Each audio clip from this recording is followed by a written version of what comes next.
is up, everybody? Welcome back. We are here, New York Giants, Detroit Lions. Shout out to everybody joining us in the chat today. Hope you guys are having a wonderful Sunday. I'm jacked up. A chance to go 8-2. Huge game here. I'm a little bit nervous. I feel like this has trap game written all over it. We got the Cowboys on Thursday, on Thanksgiving. Huge game. So it's very easy to look ahead and not pay attention to the Detroit Lions today. And I think they're a dangerous team. I think they can move the football. I think there are going to be some explosive plays from them today. So let's hope the offense can respond. Detroit not known for their defense whatsoever. So they should be able to put points up at the very least today. It is a cold, windy day in New Jersey. Classic Metlife Stadium type weather today in November. Very cold, very windy. So special teams could be a factor today. Punts have been a huge factor in all of Giants games this year, to be honest with you. Whether it be positive or negative in their loss to Seattle, even in their wins, they've had a bunch of fortunate punt returns go their way. So we shall see. Hope everyone's doing good today. First cup of coffee of the day for me, moving a little slow. We got Aaron Andrews at Metlife Stadium. You know it's important. I don't know the last time they had the A-team at Giant Stadium, or MetLife Stadium, excuse me. Sorry, Jet fans. Not that you really want to put your name on this stadium anyway. Coach Dayball looks a little chilly today. I don't know. See, right away I'm a little bit shook. Dayball has a hood up. He doesn't seem like the type of dude who would get cold easily. He's got his hood up and the beanie on. You know, and he's got the winter coat on, so he looks a little bit chilly. You know, you gotta factor this in. The coach could be mentally thrown off today if he's a little bit cold. 36 degrees feels like 26 degrees. 18-mile-an-hour winds at MetLife today. A lot of empty seats.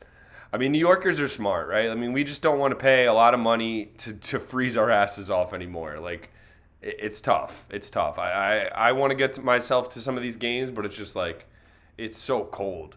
It's so cold.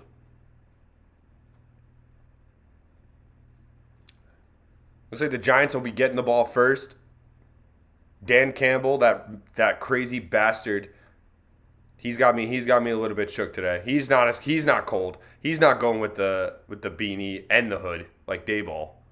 So just judging off of toughness right away. Obviously, Campbell's a brute. Guy's a savage. So I expect him. I'm shocked he's even wearing any shirts whatsoever. I'm shocked Dan Campbell hasn't suited up yet and like played special teams for Detroit yet just to prove a point. We're underway in East Rutherford. Giants receive. Gary Brightwell takes the kick. I think that's Gary Brightwell. It is. And he gets out to about the 24-yard line. So Daniel Jones and this Giants offense starting it up. Career high in completion percentage and rating this year for Daniel Jones. Obviously, the touchdowns, only 8 so far this year, and the yardage is nothing special. It's really he's doing what has been asked of him so far with a limited offense, limited receiving core for sure. So we'll see. 14:54 remaining first quarter. Giants starting their drive on their own 23. Handoff is to Barkley, and he's swallowed up in the backfield. Absolutely nowhere to go. They run a little jet action just to try to get the defense moving a little bit. Detroit is going to be selling out for that run today. They're going to listen. You know what's going to happen eventually. When is Danny Dimes going to just put the team on his back and make some throws and make the other defense respect him a little bit and get Saquon some open lanes? 2nd and 13 after a horrendous first down play. Jones sees something at the line of scrimmage.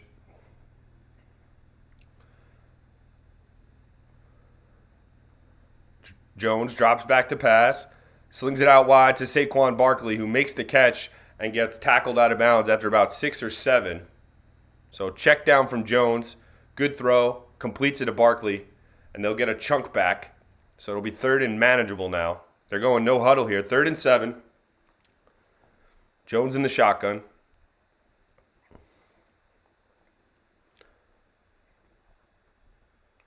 Giants are about middle of the pack this year, 15th in the NFL in third down conversions. Jones pressured, and he's going to get sacked. Terrible blocking that play, and Daniel Jones will go down with the sack.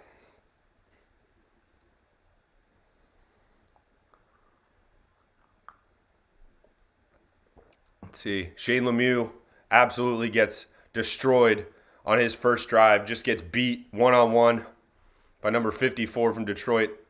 Don't have the sound on, so I'm not sure who that is off the top of my head. And the Scottish Hammer will come out to punt. So rough first drive. 2 very bad plays. Shane Lemieux just got bested on that. Not really much you could say. When you get pressure like that right away from the interior like that, there's nothing Daniel Jones could have done. Happy he held onto the ball and the Giants were able to punt. All right, so here's Jared Goff, 12:58 remaining first quarter. I'm nervous about this game, guys. I think this is a classic trap game. I did not bet it, but if I was betting and I had no biases towards the Giants, I think I would be leaning towards Detroit today. I just think the way they play, the way they're able to score points, even when they're playing poorly, they're still able to score and move the ball. I just think it's a good play. And the Giants, like I said, looking ahead to Thursday against Dallas, that's a huge game. The handoff is to Jamal Williams right up the middle, and he gets a first down and then some. About 12 or 13 on first down. Terrible run defense right away from the New York Giants.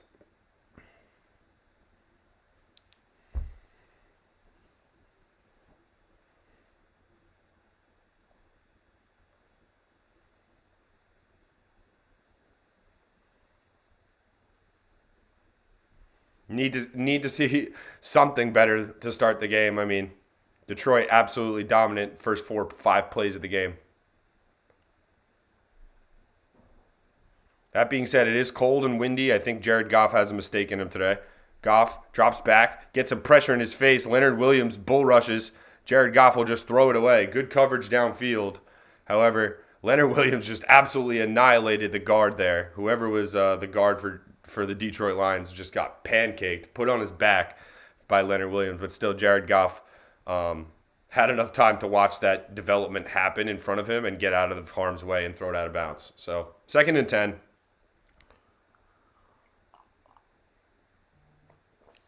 How do I feel about the Chargers today? Says Brandon. Let's see. Let me evaluate the situation. Handoff from Jared Goff. Gets about 2 yards. Number 42, Jackson on the handoff. Chargers are playing the Chiefs. Good luck, Brandon. I mean, they played them tough earlier in the season. But, I mean, it's tough. The Chiefs are probably the best team in the NFL still. So, it's hard for me to say I think the Chargers can win. Maybe the Chargers can cover today, the 5.5 points. Goff throws it incomplete, gets pressure in his face, and just spikes it out of bounds. Are they calling a roughing the passer? Yes, they are. Just horrible. Horrible. On O'Shane Ximines. Horrible play from him.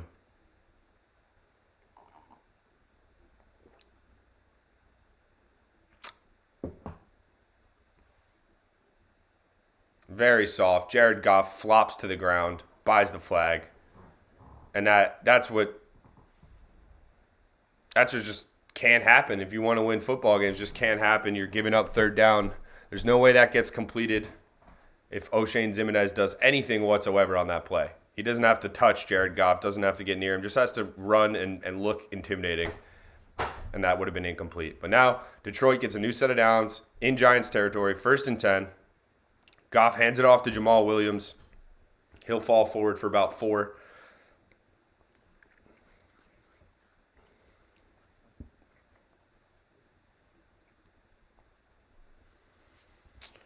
Difficult start for the Giants. Just when you think they can get off the field, you get a terrible, terrible penalty on O'Shane Ximines.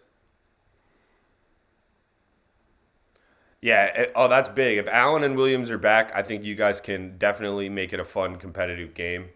It's just very difficult in the long run to not just think the Chiefs will get the win just because we've seen it so often the last few years. Detroit completes to Amon-Ra St. Brown, and he's knocked out short of the sticks by about a yard. Be 3rd and 1 for Detroit in a key area of the field here. This is probably 4-down territory if Detroit does not get this.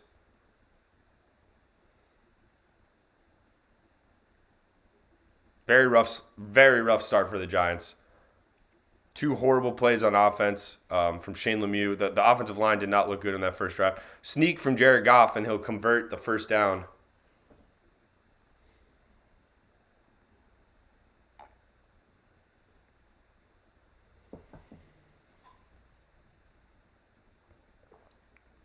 That roughing the passer on O'Shane Ximines is going to loom large on this drive, I have a feeling. Got to be smart on third down, especially when you're clearly getting off the field. It looks like Jared Goff has not looked comfortable throwing the ball so far. He has one completion to Amon-Ra St. Brown.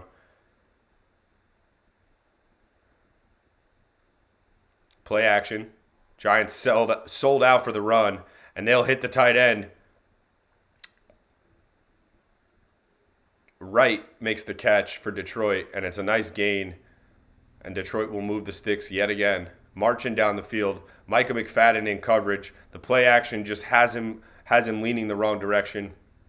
And Goff has a simple completion to his tight end. 2 for 3, 21 yards to start the game for Jared Goff. The Giants are going to need to be opportunistic today and force a couple turnovers. Without a doubt.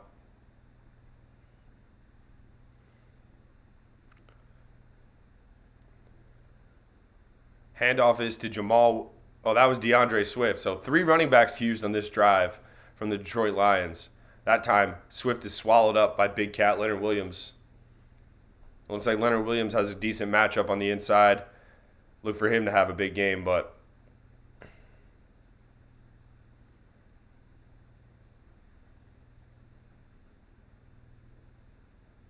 getting beat in the trenches so far, and a stupid play, undisciplined play from O'Shane Ximines, really holding this drive alive. Goff, the screen pass is knocked down by Jihad Ward. It's a nice play from Jihad Ward, or maybe it was incomplete. Maybe the fullback just missed it, but it was a fullback screen, it looked like, and incomplete. Goff had to get rid of a sidearm release. Jihad Ward was setting the edge. And he does get a hand out there to make it difficult. I don't know if he got a piece of it, but Kabinda, the fullback, was unable to make the catch. And it's 3rd and 8. Yeah, super surprised to see Saquon stay healthy this year, Brandon. It's a knock on wood situation. I mean, he's always good when he's healthy, but it's very hard for running backs to stay healthy for long chunks of the season. Goff just gets the snap off, throws it quick to his check down. Tackle is made short of the first down by DeAndre Swift, makes the catch. And an interesting decision here for Detroit. It looks like they're going to take their points. They will. So Detroit will kick a field goal. Giants defense holds for a field goal, it looks like, assuming there's no penalties on this play. Very hard to score touchdowns on this Giants defense in the red zone. I think if you're going to score on the Giants, you need to break a big play down the field or make someone miss in space. But I don't think Jared Goff's going to have a great day throwing the ball in the red zone today. Detroit is on the board first with a field goal.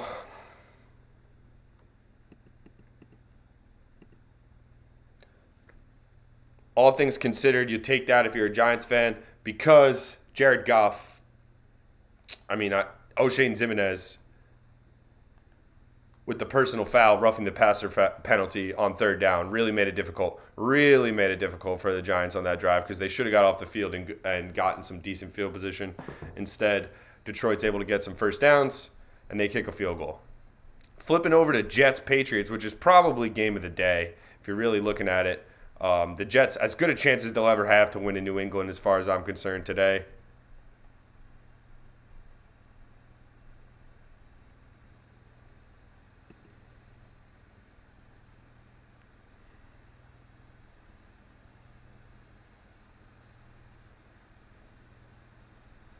Zach Wilson, nowhere to throw. He's just going to throw it away again.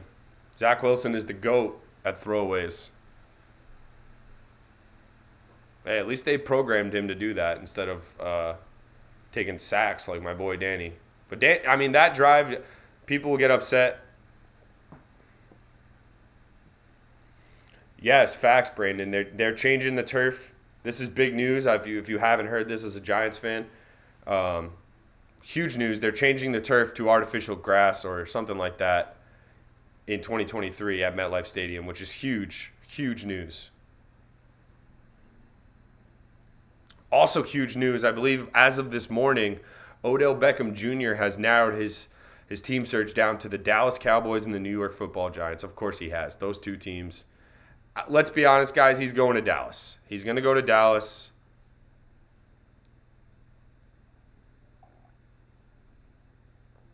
Not getting my hopes up for Odell to come to the Giants because I just see him using us for attention again, and he loves to stir up New York, and he knows we love him and we want him to come back, and then he's going to go to Dallas and slit our throats.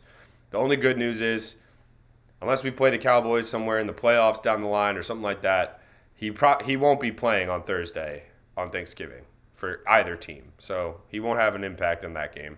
Unless he signs like the day before and it's like some type of big jolt in the arm for either team, even though he doesn't play. We'll see. Giants are going to get the ball back here. Hopefully they can get some first downs and look better on this drive. I mean, their interior offensive line was getting destroyed, namely Shane Lemieux on that last drive. So we'll see if they can do anything this time.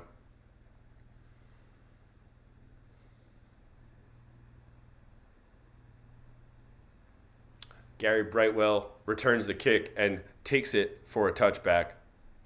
So Daniel Jones and the offense come back out there. And we got to see some. We got to see some more. We got to see more. It's the third rushing offense in the league and 29th passing offense in the league. So that balance is not there for the Giants despite winning, and that's why a lot of teams. Thanks, Brandon. Appreciate it, bro. I'll see you this week, man. Daniel Jones, they got to start throwing on first down. Wan'Dale Robinson comes in motion, and he'll head back to the right. Jones, a little RPO. Delivers a strike to Darius Slayton, who makes the catch, holds on, and it's a first down. Very nice throw from Daniel Jones, and he hits his number one target, Darius Slayton, who takes a shot in the head late at that play. Crazy that nothing was called there. In the college game, I think that might have even been targeting, but no call there, fine, no big deal. Darius Slayton gets back up, and a nice play on first down. Jones hands it to Barkley, and he goes nowhere. Number 54 on the Detroit Lions. I need to look this guy up. He is McNeil, yeah. Aleem McNeil is a beast right now. He is eating up Shane Lemieux. And Saquon goes backwards a yard again. So the run game is not looking good, and it's not looking good for Shane Lemieux against Aleem McNeil. That's for sure. That's the matchup of the game so far. Jones, quick pass to Lawrence Cager, just gets about 6 or 7. So give it a manageable third down again. And these are the plays the Giants need to convert on. And they put a lot of, this is why they try to avoid these plays, because their offensive line is not good enough to just drop back and hope to win consistently. The handoff is to Barkley, and he's taken down short by about a half a yard.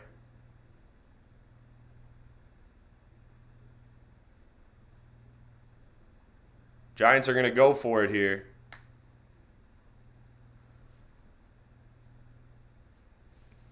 Fourth and 1 at about midfield. Huge play to start the game. I'm very nervous here. Very nervous. The way their interior offensive line is played, I'm not confident in getting this yard here. Handoff is to Breida. Makes a man miss, and Matt Breida does just enough. Gets to the outside. Makes one man miss, and gets that first down. A little jet sweep to Breida. Good play call, because the interior offensive line is not good enough, I don't think, to get a push on these short down and distances right now. So they get the edge just enough. Number 44 on Detroit, Rodriguez. Oh, it's Rodrigo from Hard Knocks. Just can't make the play on Matt Breida there in space. So they were loving him in the preseason. Didn't look great on that play in his run fit. Handoff is to Barkley, and he gets stuffed again. So, the Giants are not going to give up on giving the ball to Saquon. However, it doesn't look like Detroit is going to be surprised or shook by anything else today. They're going to make Daniel Jones throw the football down the field. That is the goal for Detroit today. Jones in the shotgun on 2nd and 9. Hands it off to Barkley again. Barkley, I don't know where he's going. The answer is nowhere, folks. He gets about 1 or 2. There's a flag on the play.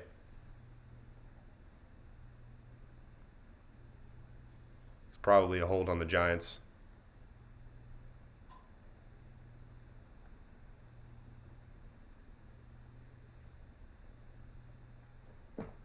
Let's go, G-Men. We need to make some plays. Steve, what's up, dude? Holding on the offense. The Lions will decline the penalty. Interesting.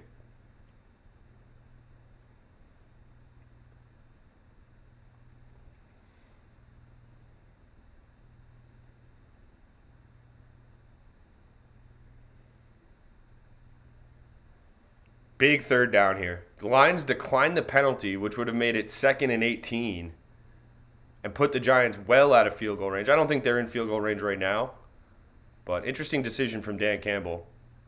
Probably don't agree with that. Take the yardage this early in the game. Daniel Jones in the shotgun. Lions bring pressure. Giants pick it up. Jones gets to the outside. Looks to make a throw, and he does. He completes it to Matt Breida over the middle. Daniel Jones gets outside, keeps his eyes up, looks downfield, and completes it to his halfback, Matt Breida, who's made a couple of nice plays on this 2nd drive of the game for the New York Football Giants, and now we're going. Daniel Jones starts the game 4 for 4 throwing the football. Good decision to get to the outside from Daniel Jones, and he delivers a strike to Matt Breida.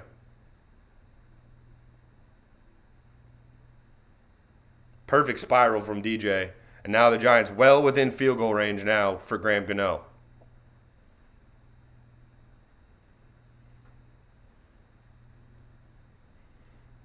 Jones, play action. Completes it to Wan'Dale Robinson down the left sideline. Good body adjustment from Wan'Dale. And Daniel Jones starts the game 5 for 5. 1st and goal here for the New York Giants. Looks like that passing game might have to finally come out of the woodwork today and put up some numbers for the New York Giants and Daniel Jones. Barkley up the middle. Gets about 3 or 4 before Aiden Hutchinson throws him to the ground. 2nd and goal.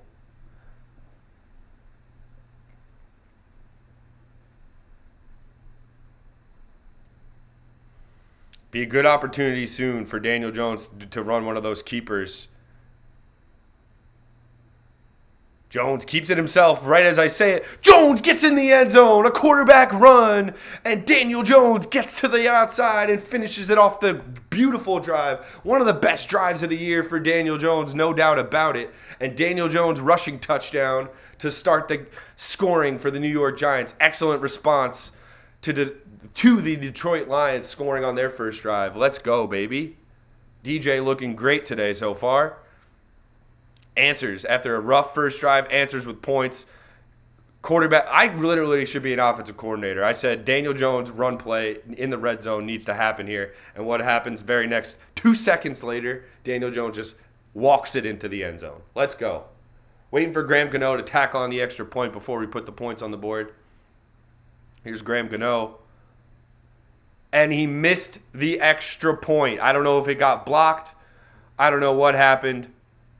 But, of course, he missed the extra point. Let's see it. And that's why I don't put the points up right away. Yep, I think someone's finger got on it.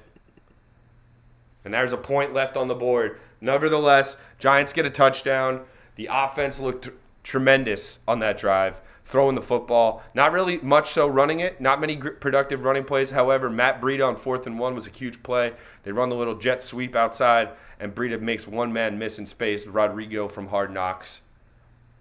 And there we go. That was Danny. That is as good as Daniel Jones has looked throwing the football all season long. And all of his throws, listen, I don't think any of his throws are like, wow, contested downfield throws. But, I mean, they're all right on the money, the right reads. So there's nothing to be ashamed of. I'm happy with that drive. And the only issue right now is Saquon is not getting anywhere in terms of running the ball. So the game plan this may be the first game where we see the game plan shift this early, where the Giants are going to have to just start dropping back, start running this play action early in the first down, second down, and start pushing the ball down the field that way, because the Lions are not going to let Saquon beat them. That's what we've seen for the first 8 minutes. It's going to have to be Danny, and it was Danny on that drive. So very nice. Disappointed that extra point got blocked. Don't understand how, Coach Dayball will be furious about that, I'm sure. Got to be able to make the extra points. The kicking game is going to play a factor today. Listen, 18-mile-an-hour winds at MetLife Stadium to the southeast is what I saw before the game. I don't know what direction that is right now in terms of where the Giants are kicking or facing. But 18-mile-an-hour winds. If you ever played Madden, you know that the football is going to go 20 yards to the left, if that's physically accurate. If the physics of Madden are correct, which I know they're not. Let's go, Stubbs. Let's go, Stubbs.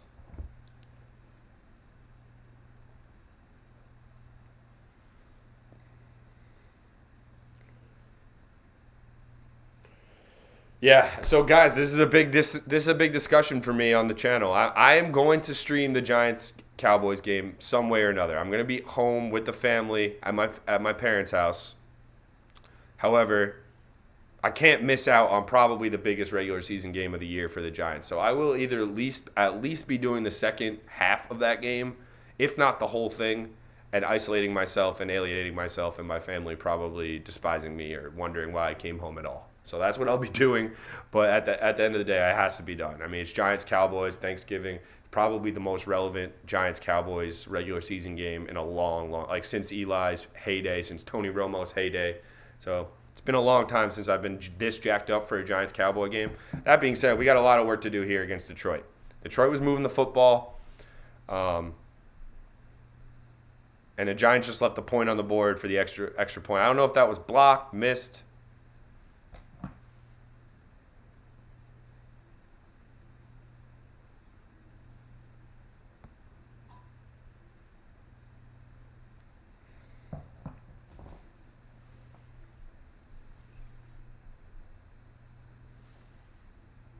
Let's take a quick look at the scores of the NFL. I mean, 6-3. We got 6-3 here. The Commanders are up 7-0. The Colts are up 7-0 on the Eagles. Exactly, Kev. G-Men over everything. Content over anything. The channel needs, I mean, listen, if I'm going to do all the games, I got to do all the games. There's no days off here. I took the Seahawks game off because I busted my face. But other than that, it takes an injury and open wounds to get me off camera. Browns are up 7-3 on the Bills. Amari Cooper with a touchdown there. Commanders are up 7-0 on Houston already. How did they score? Looks like a defensive touchdown. It was. Kendall Fuller, pick 6 in that one. The Colts are up 7-0, as I said, on the Eagles. Jonathan Taylor with a 1-yard touchdown run. That's a good idea, Stubbs. Lock me in for that. Lock yourself in for that. Esteban coming through for Giants-Eagles December 11th. There we go. Jets-Patriots 0-0 still. Dude, how is there 9 minutes to go in the first quarter of Jets-Patriots? Can someone explain that to me? Has there just been punt, punt, punt, punt? I'm already missing games in the Giants. I'm missing plays in the Giants game. It's 3rd and 12. I missed the first 2 plays of this drive. Apologies. Hit the wrong button. Jared Goff gets a little screen pass out. Nowhere with that. Oh, he breaks a tackle. Oh, how is he not tackled? That was a broken play to Khalif Raymond. He fell down on the screen to catch it and still somehow got up and converts on 3rd and 12.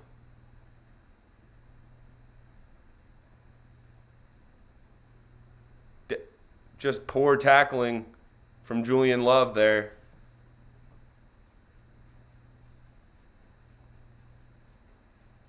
Damn.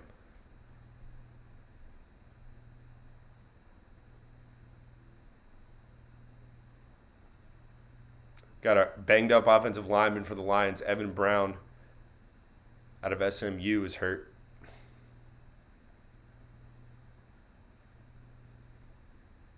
That was a backbreaker of a conversion. Jared Goff threw a duck of a screen pass to Khalif Raymond.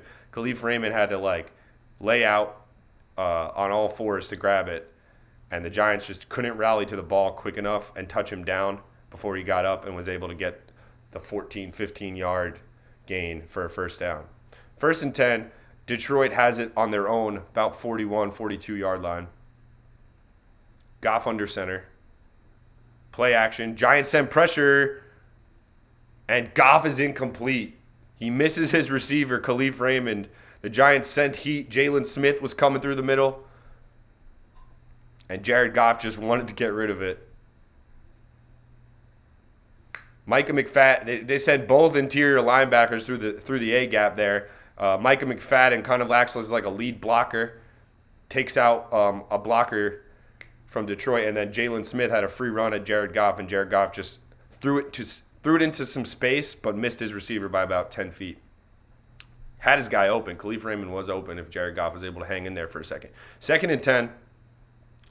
Handoff is to Jamal Williams, who is wrapped up by Dexter Lawrence at the line of scrimmage for no gain. And that'll be the last play of the first quarter, I would imagine. There's 20 seconds remaining on the first quarter game clock. 3rd and 9 for Detroit.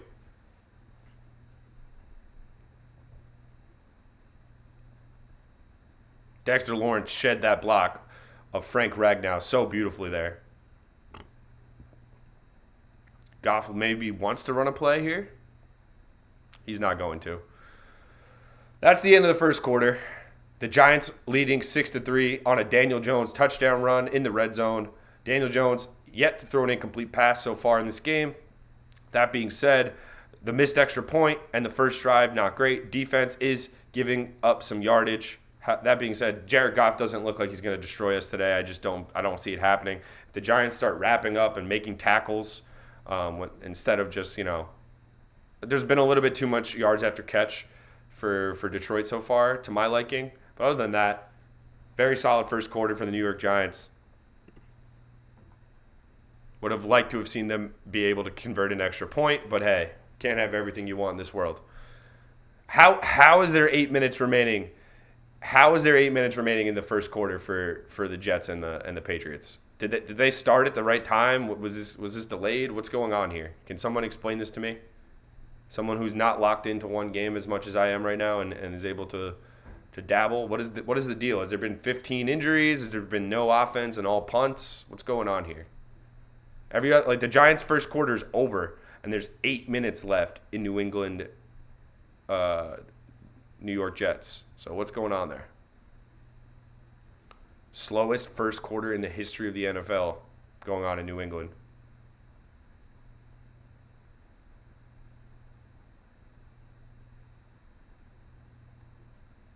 Jets punting, which I've seen like 50 times already. Looks like there might be a running into the kicker or something on New England. That's tough. We will have a 3rd and 9 for Detroit start the second quarter, and it'll be a huge play. Obviously, all third downs are huge. However, the way the offense was moving the ball for the Giants on that last drive, if Jones is able to make throws like that for two drives in a row, it's just going to open things up for Barkley so much later in the game. And the Giants need to start doing that. They don't need to start airing it out constantly, but they need to start the game throwing on the front foot, and then because the defense's game plan all week for Saquon Barkley. So you need to be able to understand that and adapt and create, how everyone runs to set up the pass. The Giants need to pass to set up the run.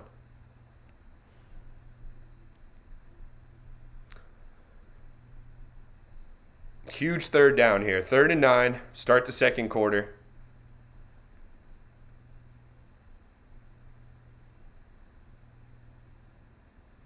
Goff in the shotgun. He's looked very shaky when the Giants have sent pressure. when he has time to sit there.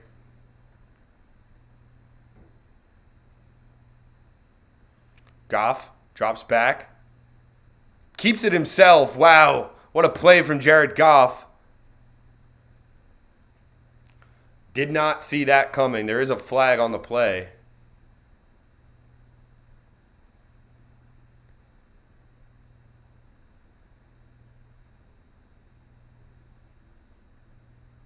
Oh, it was an ineligible man downfield, so that play will not count. Huge, huge for the New York Giants. Penei Sewell was downfield, blocking already. And a huge run from Jared Goff to convert on first down. Oh no, they're calling a hold, it looks like, on Thibodeau. 3rd and 19 now. Obviously, got to get off the field here. If they convert, this is going to be a long-ass game if the Lions convert this. Screen is incomplete. Thibodeau had it read, and he does the right thing, gets his hand up, makes it a very difficult throw to Amon-Ra St. Brown. And it will be 4th and 19 for Detroit. They will be forced to punt the football after a tough holding penalty kind of stalled their drive. Oh, there's another flag on the play.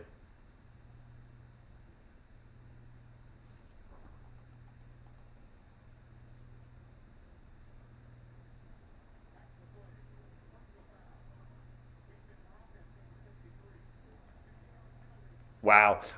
Personal foul after the play.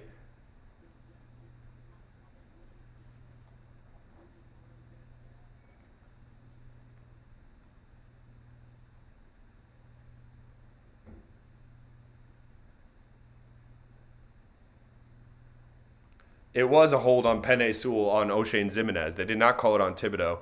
And it was a hold. I think Ximines might get to Jared Goff if Sewell doesn't get a little hold on him there at the last second. So Detroit forced to punt after penalty to stall their drive. Adoree Jackson fields the punt, and he gets wrapped up hard. And, of course, Adoree Jackson looks injured after the punt return. You can't make this up. This is why you do not put starters as punt returners, but somehow the only guy who can actually catch the ball out of the air and field punts for the Giants is their best corner. And it looks like Adoree Jackson was hurt on that play.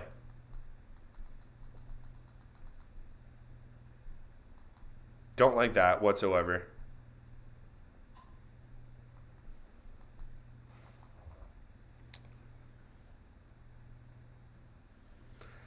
Bears and the Falcons are 7-7. Browns still up on the Bills 7-3. Colts still up 7-0 on the Philadelphia Eagles. Something to watch there. The Patriots and Jets are playing. Their game clock is a sundial for Patriots-Jets today.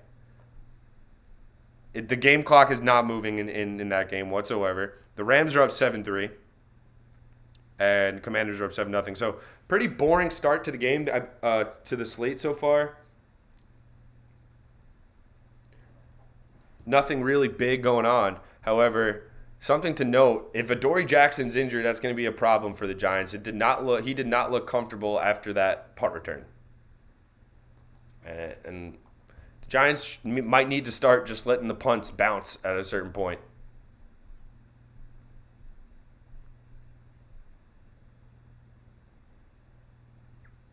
A touchdown here would be obviously massive.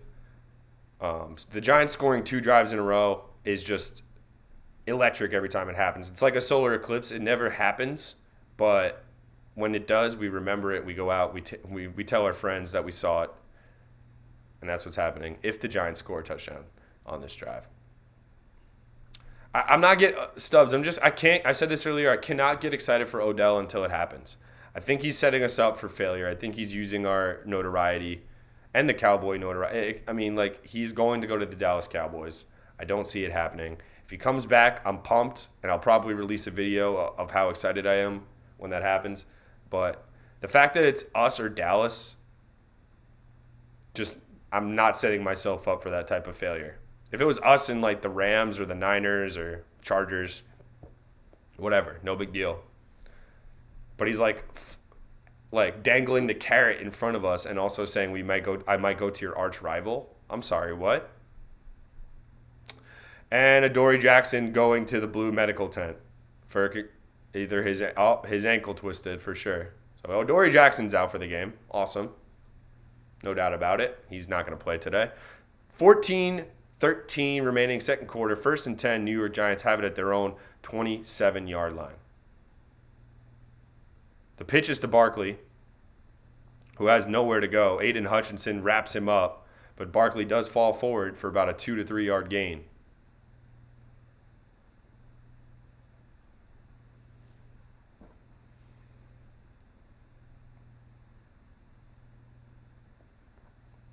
Yeah, Esteban, exactly. So I just can't. That's why I can't get jacked up, because the risk reward is just too high. Jones in the shotgun. Keeps it himself. Has the edge.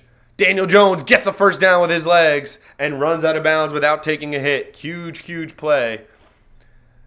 Daniel Jones rushing yards. Kenny Golladay blocking on the edge. That blocking wide receiver, Kenny Golladay, blocking Jeff Okudah, setting the edge.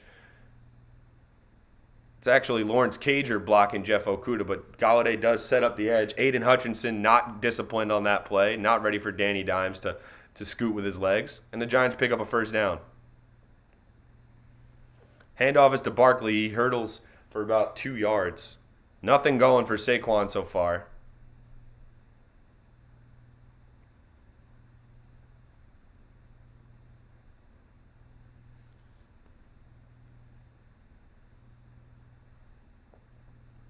Second and 8 for the Giants. Jones in the shotgun. He motions Barkley to his left in the backfield. Jones sees something, calls something out.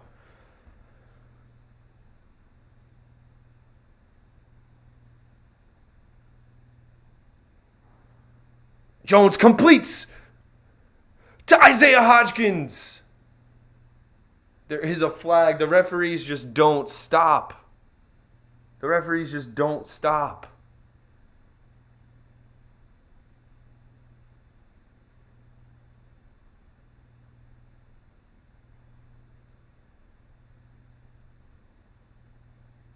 Pass interference on Lawrence Cager. Dayball is freaking out. Let's see the play. They say that Lawrence Cager set a pick for Isaiah Hodgins, pretty much shoves him out of the way. I mean, kind of a weak call. That's the type of call that goes through in the NFL all the time. Tough. 2nd and 17. Giants have played really conservative on these type of down and distances, man. 2nd and 17. They usually just try to get 5 or 6 back on the second down, and then they'll take their shot on third maybe, but tough. The referees are all very, very involved in the first quarter and change of this game. Jones completes over the middle to Kenny Golladay. Welcome to the party, Kenny Golladay. Nice throw from Daniel Jones in a tight window, and he starts the day 6 for 6. And Metlife Stadium is cheering for Kenny Golladay. Let's go. 3rd and 4. So manageable third down now after the bad penalty. Golladay gets shoved. I'm not sure how that's not a... He almost dropped it, folks, but he had no choice but to catch that one with his body. Daniel Jones zipped it in there in a tight window, and Golladay held on. Jones keeps it again, and he'll get the first down. Daniel Jones running the football, and they have the Detroit Lions against the ropes here for sure on offense. The fact that they were just 2nd and 17, they complete to Kenny Golladay, which hasn't happened all year, is like an impossible sight to see. Seeing Kenny Golladay make a big catch. He does make a big catch on 2nd and 17, and Daniel Jones just with the keeper. They're selling out for Saquon. I said that earlier. They're selling out for Saquon. That running game for Danny is going to be there all day if he wants it until they adjust. 3 rushes, 20 yards for Danny Jones. Jones gives it to Barkley. Barkley, stutter step, and he'll follow his blockers and get wrapped up after about a 4 or 5 yard gain. He is going forward now. Like, that is the problem for Aaron Glenn, the defensive coordinator for the Detroit Lions right now, is that Saquon is not getting those negative loss plays that they were in the first drive or two.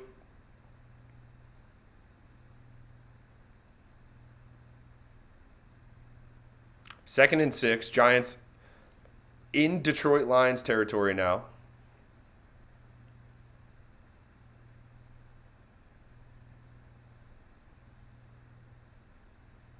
Jones checks it down to Wan'Dale Robinson, who makes the catch, gets out of bounds.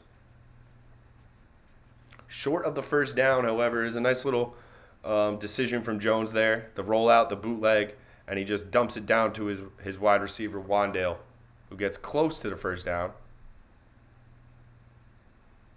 Last few times, in order to pick up these first downs, Jones has kept it. Let's see what he does here. Detroit has to be smart enough to be ready for Jones keeping the football here on the read option. Jones in the shotgun on 3rd and 3.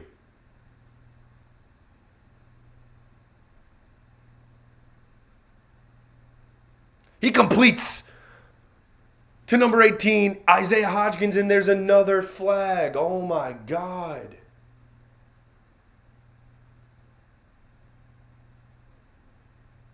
Ineligible man downfield.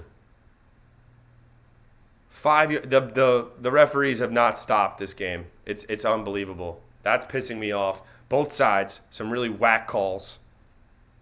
Unnecessary.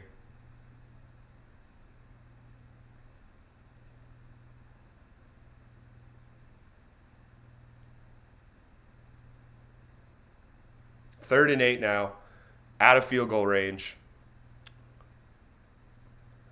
Bad penalties from both sides, really hurting decent offense.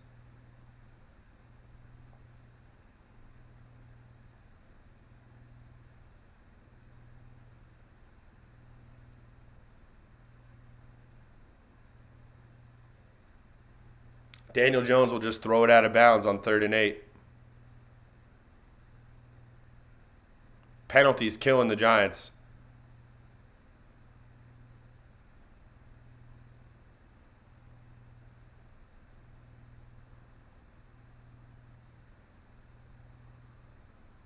How is that not roughing the passer?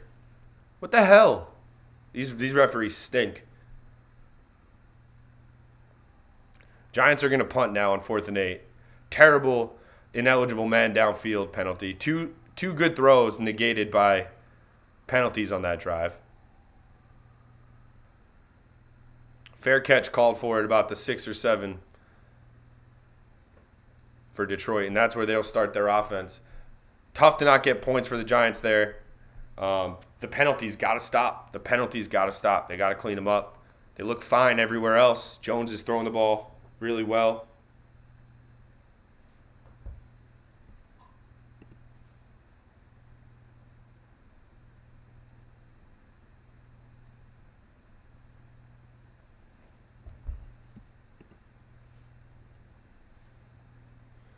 But still, nothing to show for on that drive. 2 bad penalties from the offensive line. Oh, no, one from Lawrence Cager, which was an offensive pass interference, kind of sets a pick on the crossing route, and the referees call that. Whatever on that call, but the ineligible man downfield call, I just didn't understand it.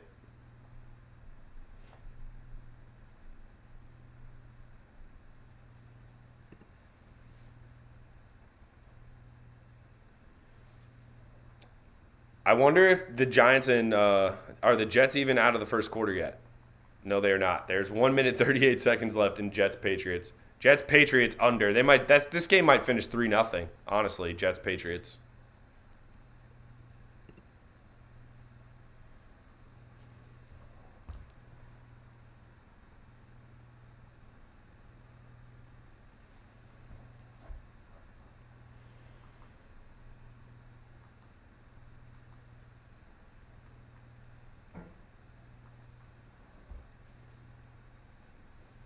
Daniel Jones has started the game really well. That being said, only 6 points on 3 drives.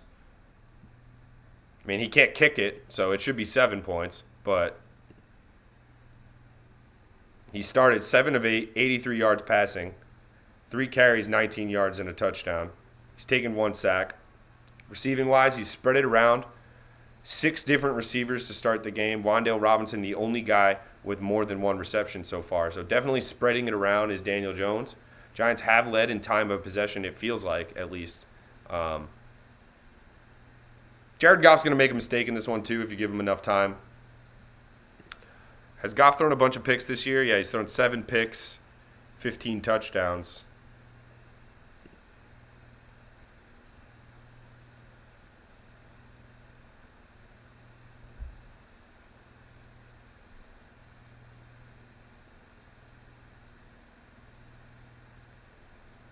So Detroit will have it deep in their own territory at their own 8. Handoff is to DeAndre Swift, and he gets about 1 or 2 yards. Oh, it's Jamal Williams again. He's getting the bulk of the carries for Detroit so far. 1 to 2 yards for Jamal Williams. Be 2nd and 8.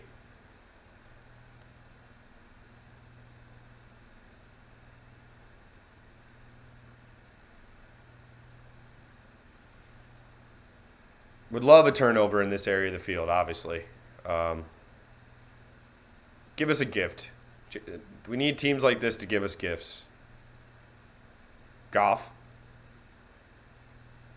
completes it to DeAndre Swift. The ball was out. Oh, the ball was out. Just like I said, would love a turnover in this area of the field, and DeAndre Swift almost gives us a gift. I'm almost that so Raven that into fruition. DeAndre Swift tried to make a man miss. Cordell Flott pops the ball loose. DeAndre Swift able to fall back on it, but is short of the first down. 3rd and 1. Big play.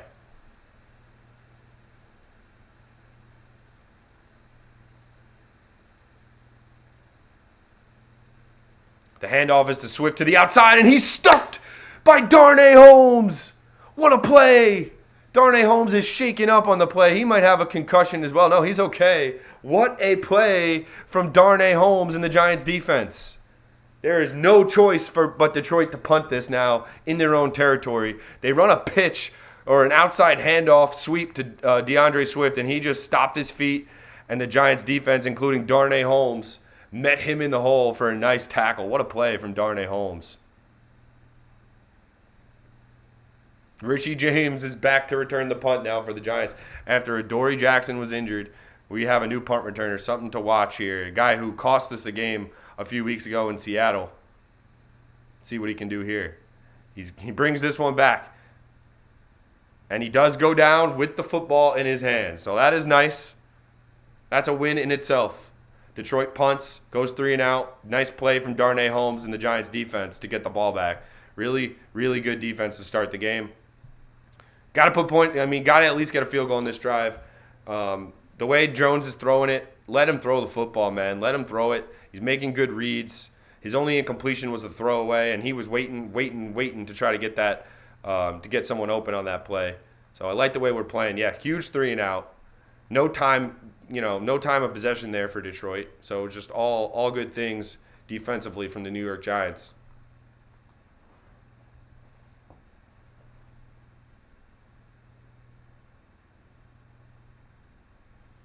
What's going on, Big Tass? Let's go Giants. Amen. Let's get it. 6-3. I want more. I need a touchdown. Let's get a big play, too. Let's get a big play. I know a lot of our drives are sustained, long drives, but that's why when you have penalties and little mistakes here or there, the offense isn't good enough to just pick up those long, chunk yardage plays on 3rd down. So they got it. We need an explosive play. Like that play last week to Darius Slayton to start the second half was huge. I expect to see another big play at some point in this game. Detroit looks like they might be tiring out a little bit. I thought they looked really good in the first, 10 minutes of the game. They brought a lot of intensity. Starting to fizzle out, starting to run out of ideas, it looks like. The Commanders are up 14-0 on the Houston Texans. Curtis Samuel with a touchdown rush in that game. The Saints are beating the Rams in a loser leaves town match. Buffalo losing to Cleveland.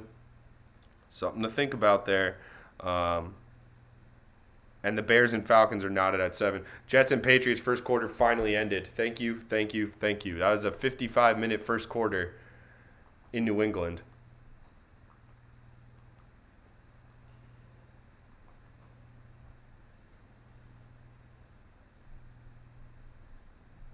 Exactly. Let Danny throw it, man. I mean, he looks good so far. Guys are getting open. He's not forcing anything. He completed to Kenny Golladay, which is like impossible to do. So if he's doing that, let him go. If Galladay's getting open in zone coverage and actually holding on to the football, it might be Danny's day. Let Danny dime.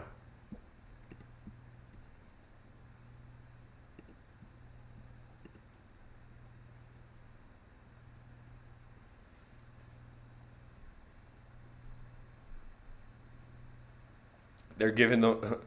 All right, here we go. 6:51 remaining. Jones in the shotgun. Giants will have the ball to start at their own 27. See what they can make happen here. Handoff is to Barkley. Turns his legs, but gets brought backwards. They're about a 4 or 5 yard gain.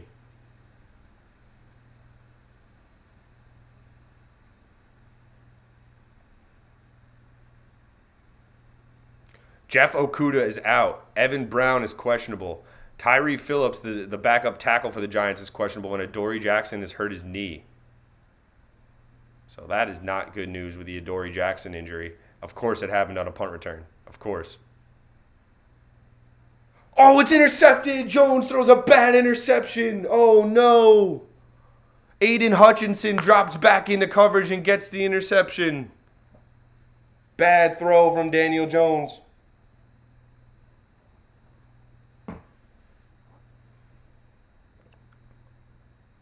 Aiden Hutchinson drops back into coverage, jumps up and makes the play. Bad throw from Daniel Jones. Definitely one of his worst throws of the season.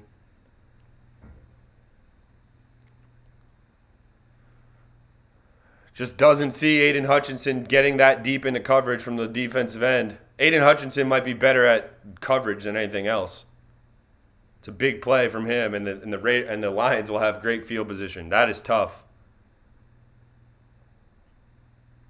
Bad throw. No doubt about it. Did not see Hutchinson dropping back. So Lions will have it in the Giants' red zone now. See if they can capitalize on the turnover.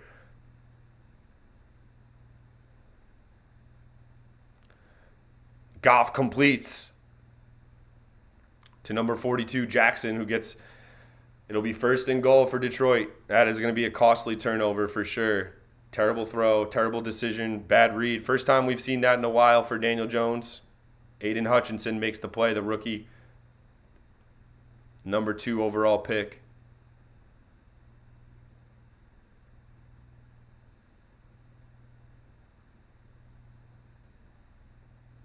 Yeah, I mean, that streak was always going to be broken. I wish it was like a more, defendable interception. That one is just a bad throw, no doubt about it. Didn't see Hutchinson dropping back into coverage.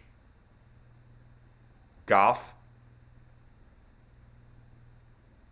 They throw the flag. Oh, my God. Giants are not playing discipline, not playing Giants football to start in this half, and they're gonna pay for it. Detroit will go to the 1 yard line after the pass interference. Micah McFadden, the rookie linebacker, just gets a little bit over eager in the flats. Had it covered. It wasn't going to be complete, but it was just too enticing, and he wraps his arms around number 45. Giants are not playing Giant football. Turnovers now with a bad interception from Daniel Jones, and the penalties have been brutal to start the game.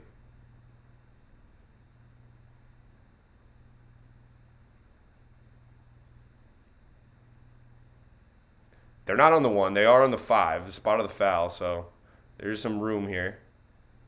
Goff play action. Slings it out wide to Amon-Ra St. Brown, who is wrapped up out of bounds by Dane Belton.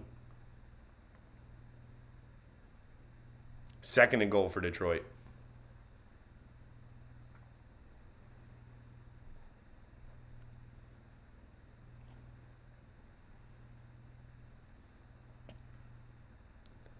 Not going to freak out. I mean, that was the longest streak in the NFL without interception until he just threw one. So it's not like the guy throws them often anymore.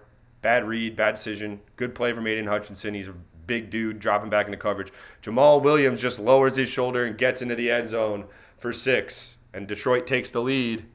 We got a football game here, folks. 4:38 remaining. Detroit goes up 9-6.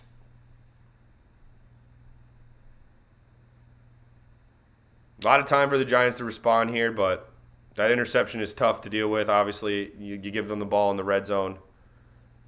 Not a lot of teams don't expect to score in that position. Then you commit a penalty on a pass interference in the red zone, just always giving up a touchdown on that drive. Extra point is up, and it is through.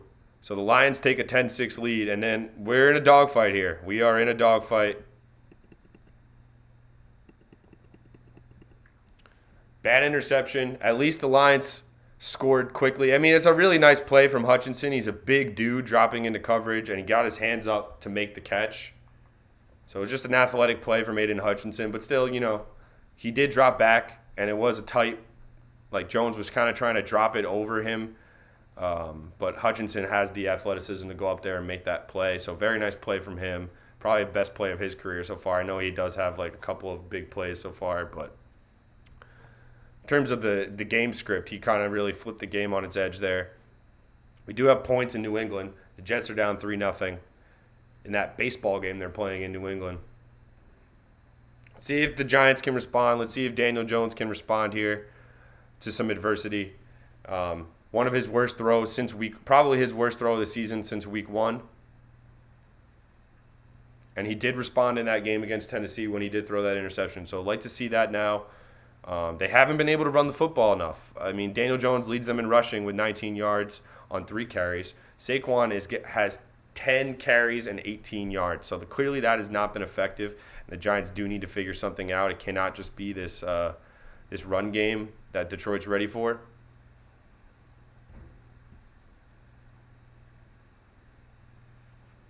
Big interception for Aiden Hutchinson, for sure.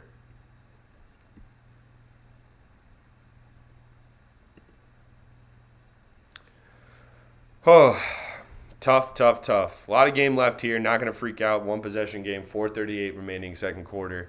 I think the Giants have moved the ball well. 1 tough throw from Daniel Jones.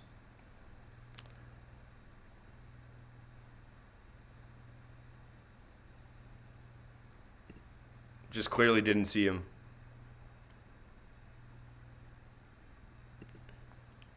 Cowboys-Vikings at 4:30 is juicy too. Let's hope. I would love to be able to watch that game with an 8-2 record and the Dallas Cowboys have to beat Minnesota today to not go down fall behind 2 games.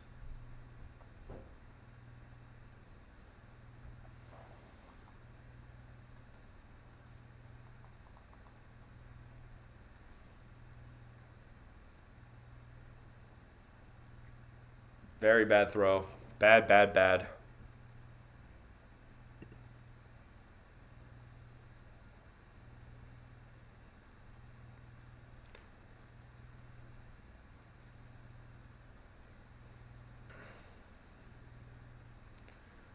All right, see if Daniel Jones can respond to his mistake. 10-6. Giants fumble the kick return. Gary Brightwell picks it up, makes a man miss, goes down with the ball. There is a flag on the play. The referees are killing us too. Referees are killing us.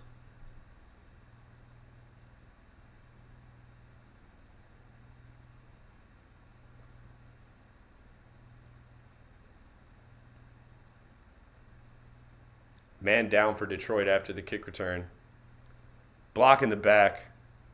Giants are not playing disciplined football today. Coach Daboll has to take some ownership for the way the Giants are playing in this first half. A lot of penalties. Obviously, the interception from Jones is on Jones. Didn't see Hutchinson in coverage, whatever. It is what it is. But the other things, like they should have scored on the other drive, the drive before the interception. But penalties, stupid penalties after conversions, bringing things back. Definitely one of the sloppier halves of football the Giants have played this year. The injury will go to a commercial once again. And the Giants had an illegal block in the back on that kick return, so they will have it deep in their own territory. Not loving that. Not loving that.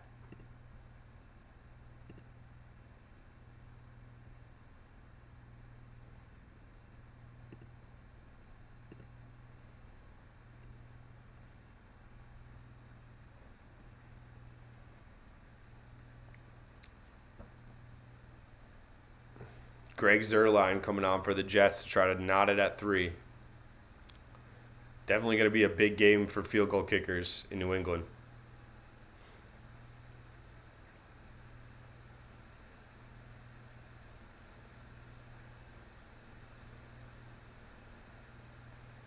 delay a game on the Jets for a field goal. That is brutal.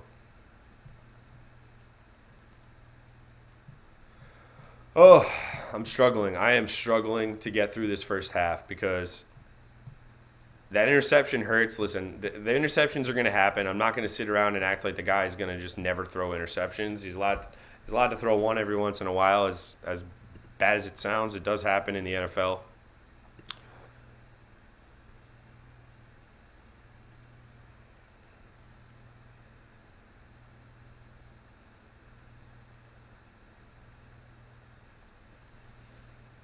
But they're going to have bad field position on this drive.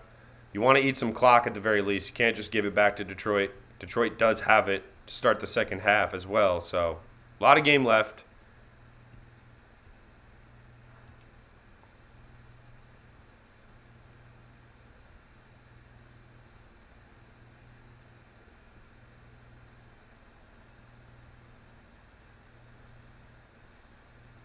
No sacks so far from the Giants. Not a lot of huge plays on defense. They're playing good third down defense for the most part. Just penalties, man. Penalties are really the Giants' biggest enemy. Obviously, that turnover from Jones is a huge issue as well. But if you can't afford to turn it over once, then you're probably not that good of a team. Jones completes to Wan'Dale Robinson, who gets a first down, makes a man miss, and gets a bunch of yardage on 1st and 10, gets out of bounds. Nice play to start the drive. Good ball placement from Daniel Jones. Allows his receiver. Looks like a very simple throw, but if you throw it behind your receiver there just an inch, he gets tackled for almost no gain. So you have to lead him, and Jones does a good thing there to Wan'Dale Robinson in the flats. They get a first down. Jones throws a back shoulder ball to Darius Slayton, incomplete. There is a flag on the play. Of course there is. It never ends.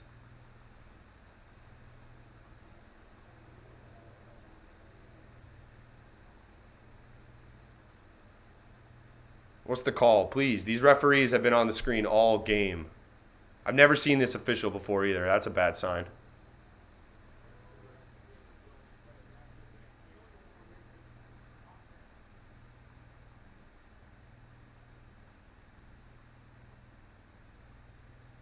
Illegal formation on the incomplete pass. Dan Campbell is just declining penalties, not taking yardage, taking the downs. Interesting strategy. Jones tried a shot downfield there, tried the back shoulder to Slayton. Wouldn't have mattered anyway because there was an illegal formation, so no harm, no foul. 2nd and 10. Jones delivers a strike over the middle, completes it to number 83, Lawrence Cager. What a throw that was. He zipped it into tight coverage.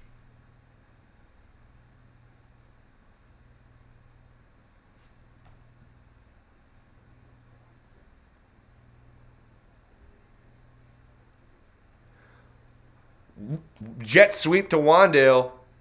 And he gets out of bounds. Let's go, Jones. And that's what I think. This is my biggest thing about Daniel Jones is his toughness mentally and physically. Listen, he threw a bad interception there. It's not going to be his last one. It's not his first one. But when he does throw those, I get the sense that he's the most pissed off about it. It's not like, it's like, oh, shucks, whatever. Well, I'll get another chance. I feel like Daniel Jones is more pissed about that than anybody else. So he tries to make up for it. Hopefully he doesn't try to do too much and still plays within himself. We'll see.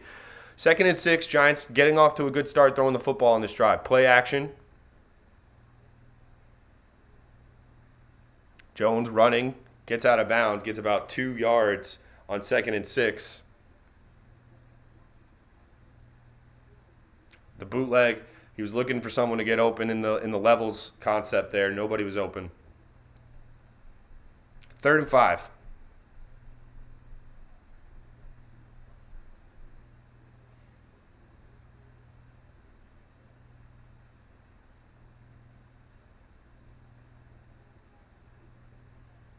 Third and 5, big play here, huge play. Kenny Galladay's on the field. Lions showing pressure to the outside.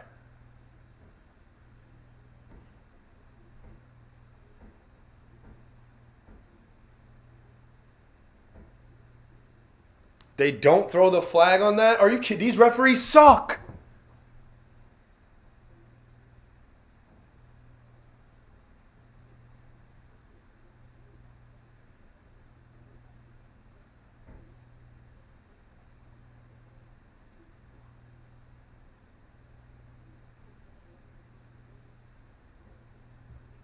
These referees suck. And the Giants are going to have to punt. That sucked.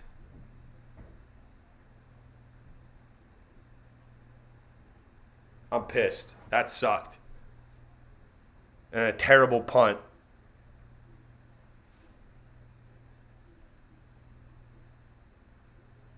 Horrible. Horrible, horrible, horrible. No call on the slant pattern. Wan'Dale Robinson runs a slant. Cornerback just gets there a little early. I mean, he does a good job of making it not look completely obvious, but you want that. They're going to call that on the Giants. I guarantee it. They already have. They called it on the last drive.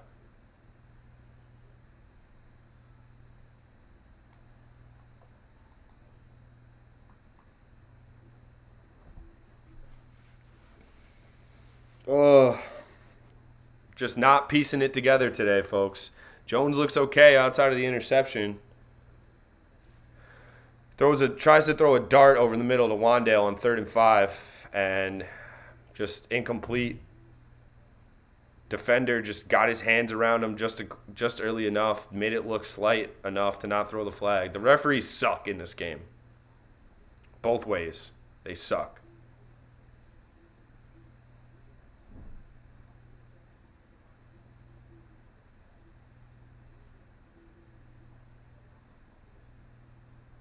Handoff to number 42. He's got some space. Jackson. What Jackson is this? I got to look this up. Usually no. Oh, it's Justin Jackson, isn't it? Yeah, Justin Jackson. Okay, I didn't know he was on Detroit. Forgot about that. 2nd and 2. 8-yard gain on 1st down from Justin Jackson. We are down to the 2-minute warning for the first half here.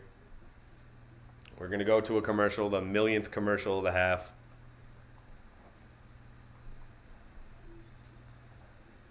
Struggling.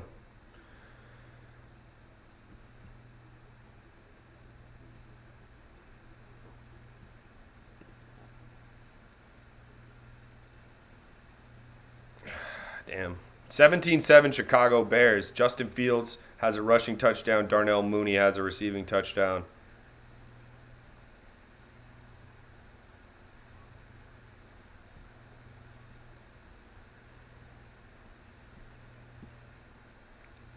Commanders are beating up on the Texans. Texans are done. They're waiting for a draft pick. Struggling right now with the New York Giants, man. The penalties just leaving little things on the table and keeping Detroit in the game.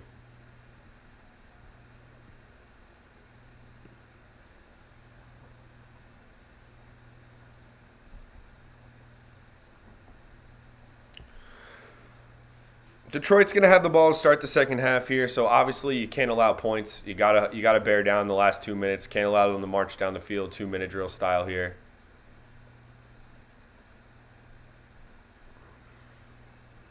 A lot of game left, obviously. And I think Jones has looked good outside of the one throw. The one bad throw to Aiden Hutchinson, intercepted it, made a nice play on it. Got to give him credit.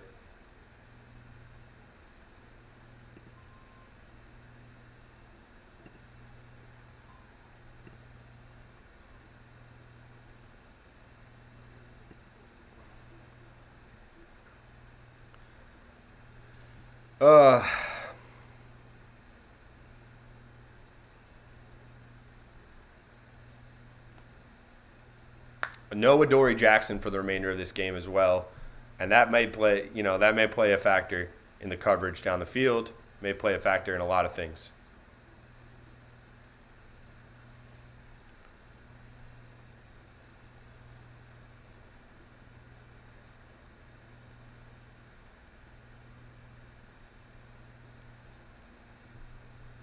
I said I was nervous about this game coming into today. I still am, obviously.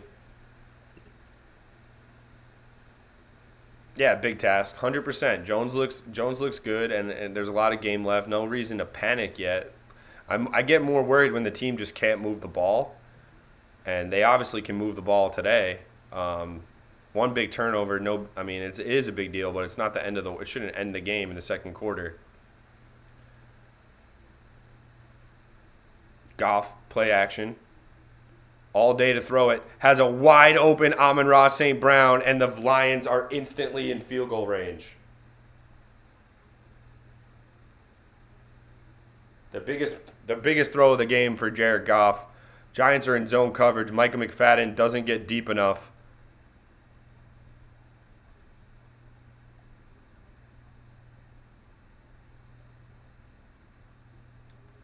Tough. Detroit now at the Giants 28, well within field goal range. Need a negative play if you're the Giants. Handoff is to Jamal Williams. He cuts it outside. He's got room to run. He gets a first down and more. Lowers his shoulder.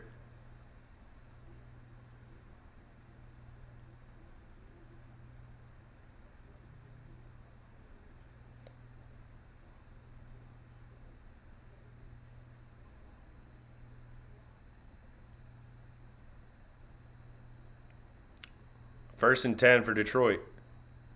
Quick screen to Amon-Ra St. Brown. And they will throw the flag. He was blocking the screenplay before. The Giants have an injury on the. It looks like Jason Pinnock, the defensive back, is hurt.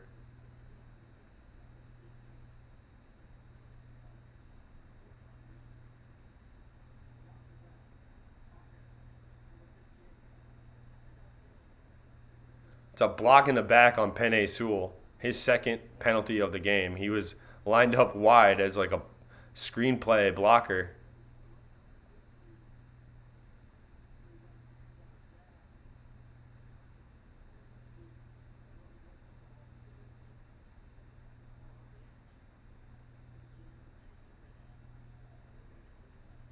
Another injury for the Giants.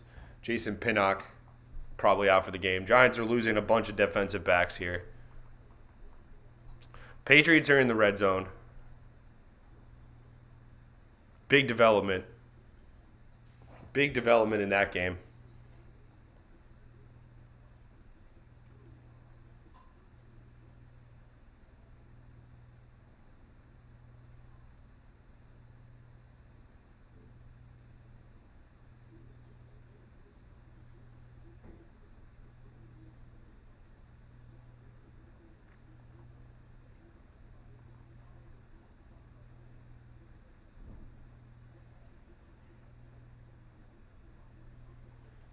I'm struggling, ladies and gentlemen. I'm struggling for words.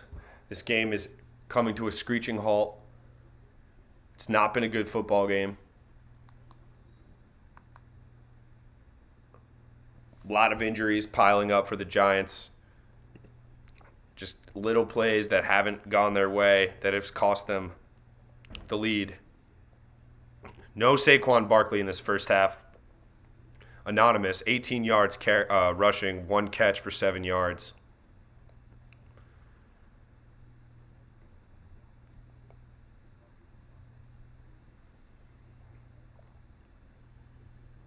Not a ton of offense in this one, obviously. It looks like the best game so far in the 1 o'clock slate is Chicago-Atlanta, which is 17-14. Drake London has a touchdown in that game.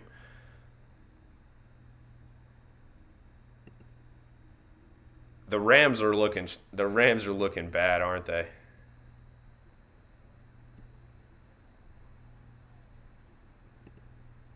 We do have the World Cup tomorrow, USA Wales at 1 o'clock. Be watching that. I won't be on stream for that, unfortunately. I do have to punch in and work the real gig. Must be a bad injury for Jason Pinnock. They're still not back from break. I guess not. He's fine. He's on the sideline with his helmet on, walking around.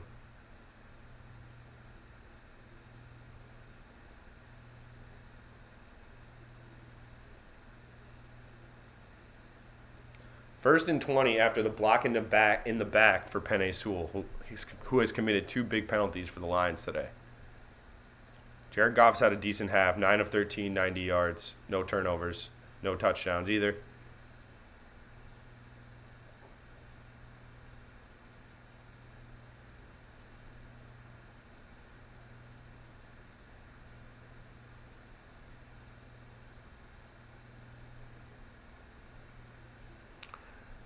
Yeah, we obviously need a bit of receiver stubs, but it's just not like that's not the reason where Wales is not going to whoop them. They might beat them, but they're not going to whoop them. First and 20, Detroit has it at the Giant 24-yard line. Just checks it down to St. Brown, who breaks a tackle. Bad tackle on the outside from the Giants DBs. That's what happens when Adoree Jackson goes out. Amon-Ra St. Brown is going to have a day today now. Number 25. Just a bad tackling job.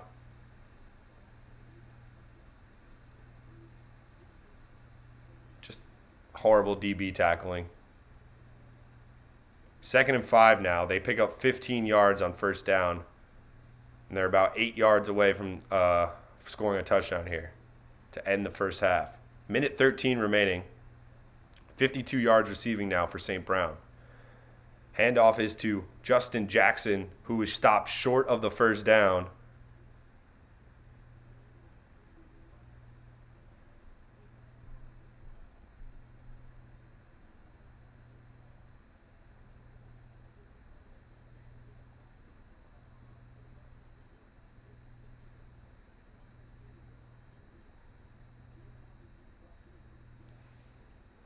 Struggling here. Struggling. We need a stop on 3rd and 2. Hold them to 3. And fight back in the second half.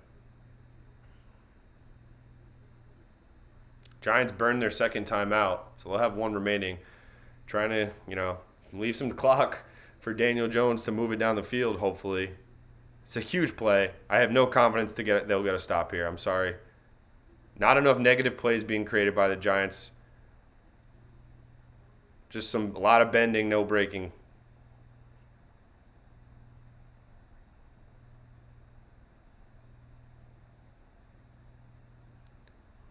Goff keeps it, completes. First down, not a touchdown. Throws it to the tight end, right.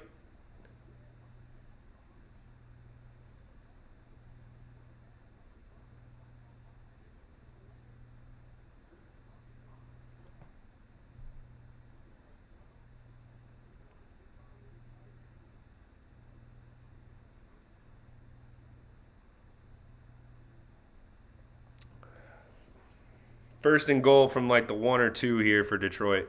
It's looking shaky for the Giants.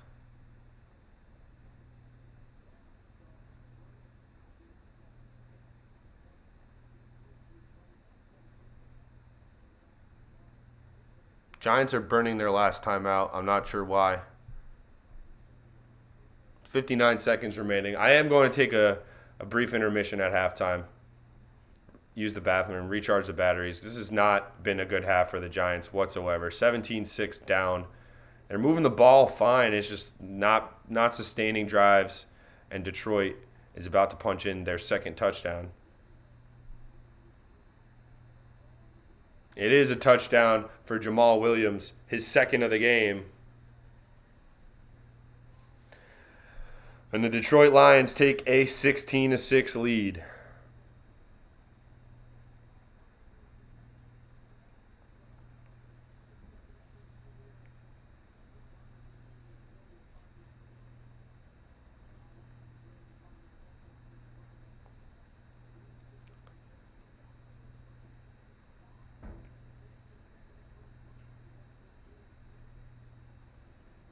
$17-6 if they can add this extra point, and they do.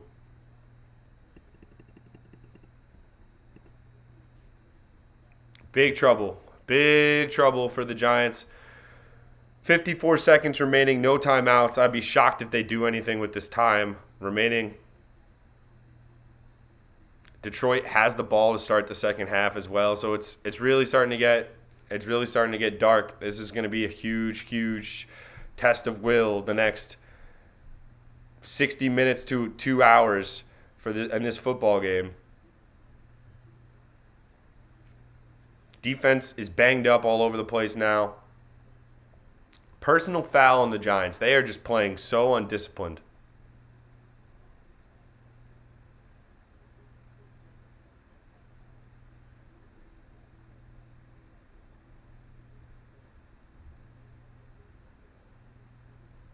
The penalties have been so bad. The penalties have been so bad in this half.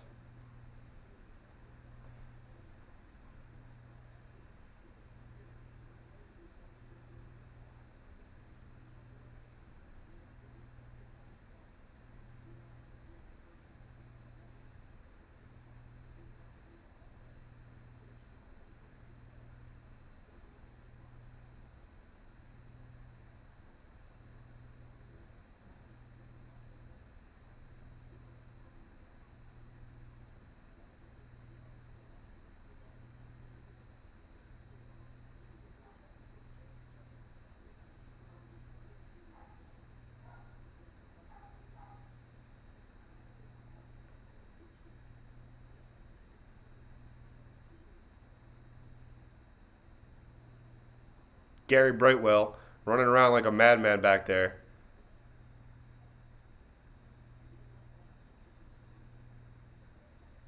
Goes down. Giants are going to have no time left, no timeouts. Be shocked if anything happened. Cordero Patterson had a kick return for a touchdown against Chicago.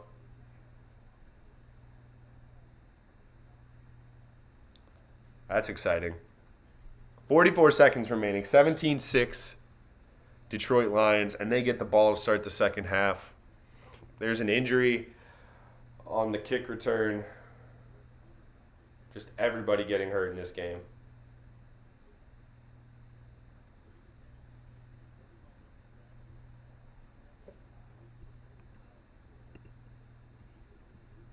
Eagles are down 7, which is nice. Dallas has a big game later. Commanders are coming up. But still, a lot of football here. But still, it's like, I don't know, man. Down 11, you're going to need to force a turnover in the second half. Their defense is really banged up.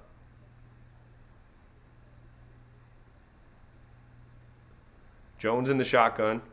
Throws it off his back foot, incomplete, looking for Wan'Dale Robinson. Huge pressure in his grill.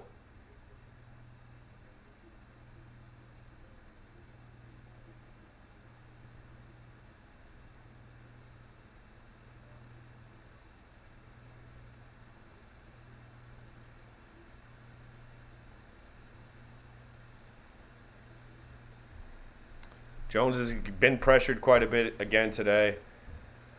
Oh, I'm nervous. This doesn't look good. This looks like a tough day. Daniel Jones keeps it, throws it incomplete.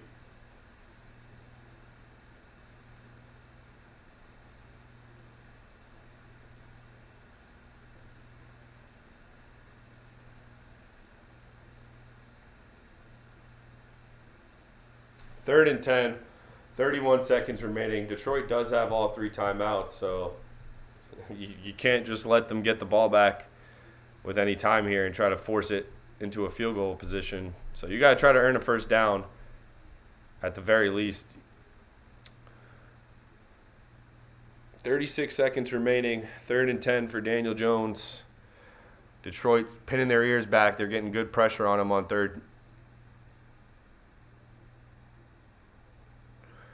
Jones completes down the sideline to Wan'Dale Robinson.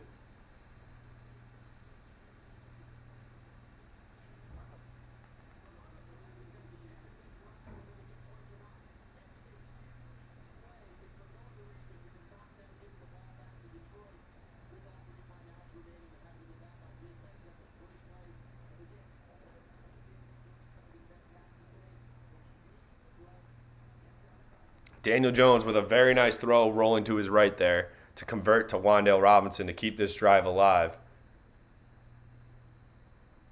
Jones completes again to Wan'Dale Robinson. Giants are going to hurry it up.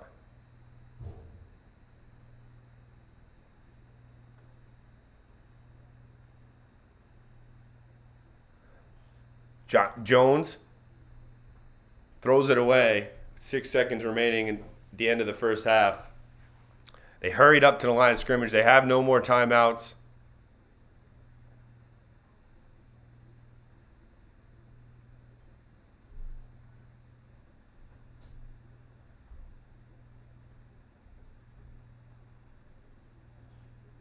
Not a lot you can do here. 6 seconds left. I'm happy they at least have tried to push it down the field.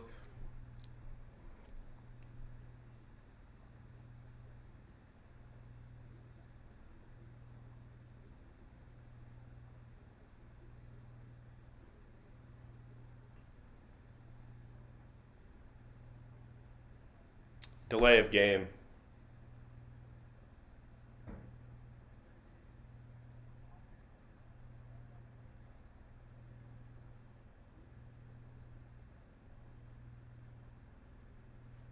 Tough delay of game. Just end the half. We are going to take a break at halftime. Giants have not played well. Are they in the football game? Yes. Has Jones made some decent throws? And have they thrown the ball more in this first half than they probably have any other half this year? Yes. But they can't sustain drives doing that. That's the thing. They don't get enough chunk plays. Their receivers are not good enough to win down the field. Saquon just drops a pass right through his hands. Saquon has had a horrible half. Could have been picked because Saquon doesn't get his hands up quick enough to make the catch.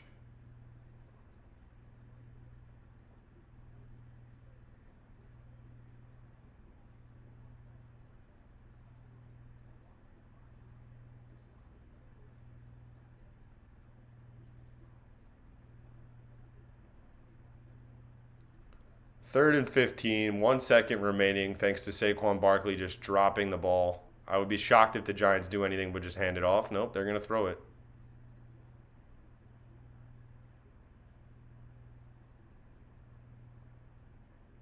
Jones does go down. He gets sacked eventually by Kaminsky, the defensive lineman, wearing a club today, having that clubbed arm. Gets a sack. Jones looked good there, making some people miss. Nothing they could have done on that drive. I'm just happy they didn't give them the ball back with time left and let them score. Detroit will have the ball to start the second half. Giants not playing well. They're in the game, down 11. We've seen this before. It just reminds me of week 1 against Tennessee a little bit. They're going to need to force a mistake from Jared Goff. They're going to need to force a turnover. Obviously, bad throw from Daniel Jones. No doubt about it. Not going to hear me make any defending of that. It was a nice play from Aiden Hutchinson. Jones didn't see him drop into the coverage, and he tried to drop it over him with a little bit of touch. And Hutchinson's a good athlete. He's a big guy. He makes the play. And that kind of really is the difference in this game. Yeah, big task. I don't know why they're not just downing the ball. I think they're just trying to maybe make a play to get in the field goal range if they could have got out of bounds. I don't know why with 1 second why you're trying to do anything there. You're going to get your quarterback hurt. You're going to give up a fumble. He could have fumbled that, and they could have scored. A lot could have happened there, but they get away with it unscathed. It is 17-6 going into the second half, and the Giants got to play better, no doubt about it. Detroit will have the ball start. Got to get us 3 and out, and then you got to turn it up. It's time to ratchet up this offense. Time to move with urgency. Get back into this game. Obviously, the turnover hurts, no doubt about it. But you got to be able to bounce back from one interception. If the margin for error is that thin that your quarterback can't throw one interception, which he hasn't done in like 5 to 6 weeks, then your team isn't good anyway. So that's all I'll say. You blame Jones for the throw, but I'm not just throwing the game out the window because he hasn't made that one play. There's been a lot of other things that haven't been up to snuff so far. Defensively, I think they made some bad the penalties in the first half were ridiculous. The penalties are kind of the reason I think the penalties are reason number 1 why they're losing, and then that interception from Jones obviously number 2. They handed him a touchdown with that interception, no doubt about it. But it's going to happen in the NFL. Eventually, your quarterback, like Josh Allen, Mahomes, these guys throw picks too. Not saying Jones is even in the same level or stratosphere as those guys, but quarterbacks throw interceptions. You have to be able to respond when they do. It can't just be one turnover and your game's over, and that's what it looks like from the Giants' perspective. They got to get a stop to start the second half. Got to get a stop.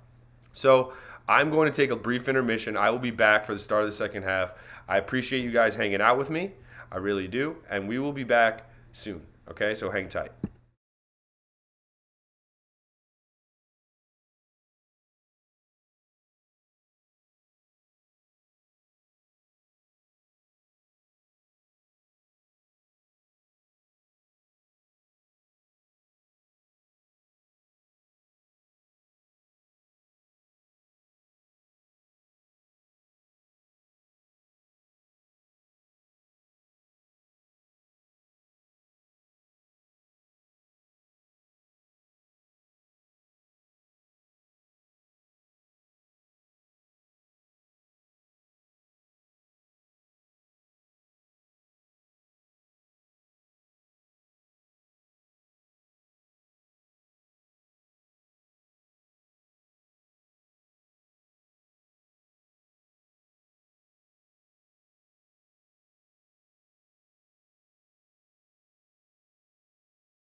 And we're back. Brief intermission, recharge the batteries, thought about what's going on here. And it's not good. Obviously, Giants down 17-6. Detroit gets the ball to start the half. Touchdown might end the game. A touchdown might end the game for Detroit. So the defense has to respond to start the game, start the second half.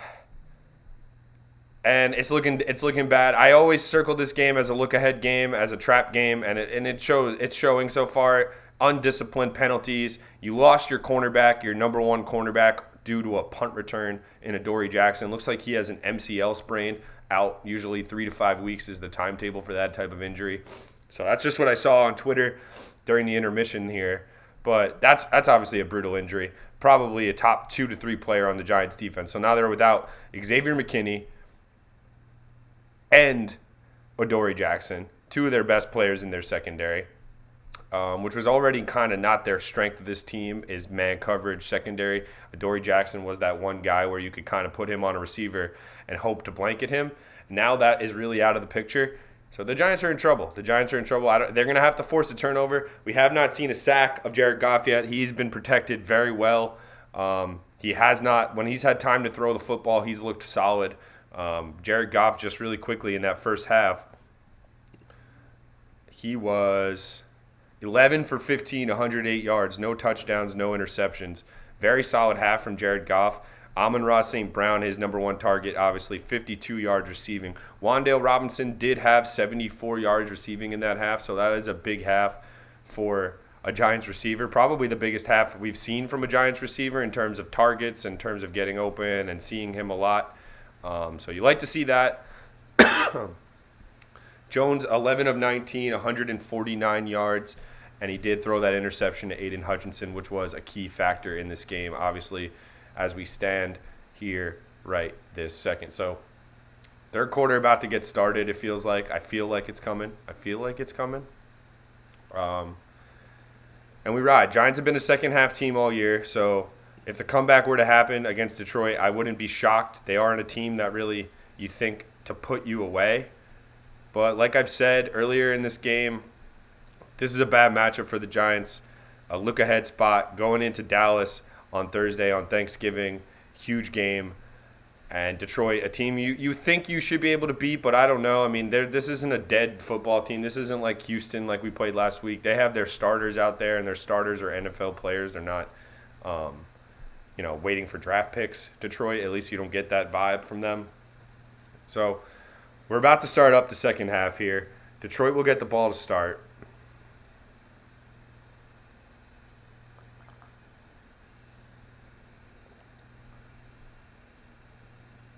I need to see a response. I need to see what Coach Daboll has said in that locker room. The penalties need to be cleaned up.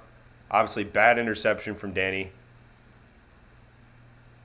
Defense needs to make more impact plays, though. I mean, it's not like, they played a dominant defensive half. I know that Daniel Jones did put them up against their backs against the wall for that one possession, but they still, 2 touchdowns in the half for Detroit and a field goal. 166 yards for Detroit and 179 yards for the Giants. Time of possession, Giants did edge it by about 2 minutes. Felt like a pretty even half to be all things considered, other than that turnover, which is why people will point to the turnover as the deciding factor. If nothing were to change here today, the turnover will obviously be the thing everyone points to. I agree, obviously. Like, I'm not going to zone out the turnover, but like I said before, if one interception in the second quarter ends your game, then you're not a good enough team. Like, it's just not. You have to be able to turn it over once in a while and not cancel the game. Kick is in the air. It's muffed but picked up by Justin Jackson, and he's got a lot of room to run. Justin Jackson all the way up, and an amazing start to the half for the Detroit Lions. Justin Jackson muffed the kick, still was able to pick it up, and gets all the way across the 40. All right, might be one of those days. It just might be one of those days.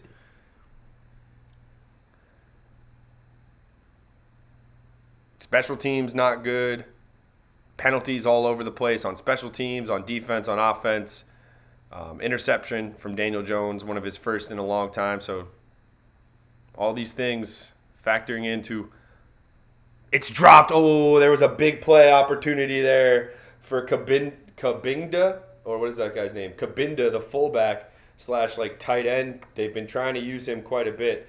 Goff kind of floated one over Jalen Smith, and it was behind him. It was a tough grab, twisting grab, and Kabinda, the fullback, couldn't make the play. So Giants got away with that one. Was open, would have been a big play on first down. So it was 2nd and 10. Play action again from Jared Goff. He throws it to Amon-Ra St. Brown, and he is wrapped up by Darnay Holmes at the line of scrimmage. Nice tackle from Darnay Holmes in space. It's 3rd and 10. Huge play. 3 and out would be massive. I have no faith in the Giants' ability to get off the field today against Jared Goff. And the fact that their secondary is so depleted, just really not a good sign. They bring heat to Goff. He completes it over the middle, the crossing route to the tight end, and it is a first down. Just like I said, Kennedy, the tight end. Or is that a receiver who just looks like a tight end? Jeez. Oh, man coverage on Nick McLeod. The crossing route was the perfect. Jihad Ward had to try to get back there, just not the guy you want in coverage. Good play design from Detroit on the crossing route.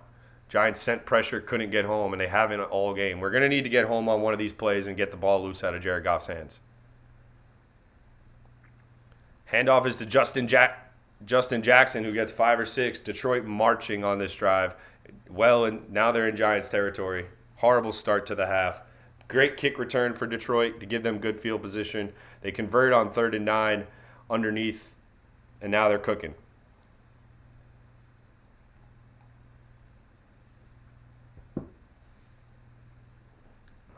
Not been able to get to Goff whatsoever. And with this secondary, they just look out of sorts in the defensive secondary for the first time in a long time. Without Adoree Jackson, it's complete again to Amon-Ra St. Brown, working on Rodarius Williams, the 7th round pick from last year. And that's what the Giants are working with right now in the defensive backfield.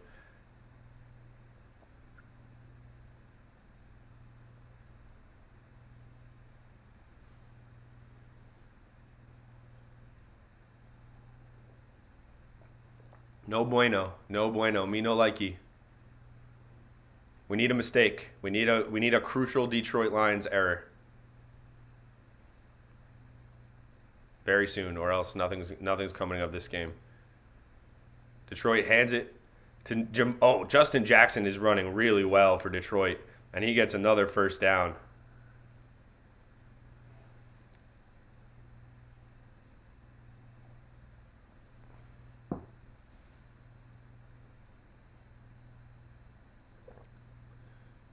Elite type of drive here for Detroit. This team looks well prepared for the task at hand. They look like a good matchup for the Giants.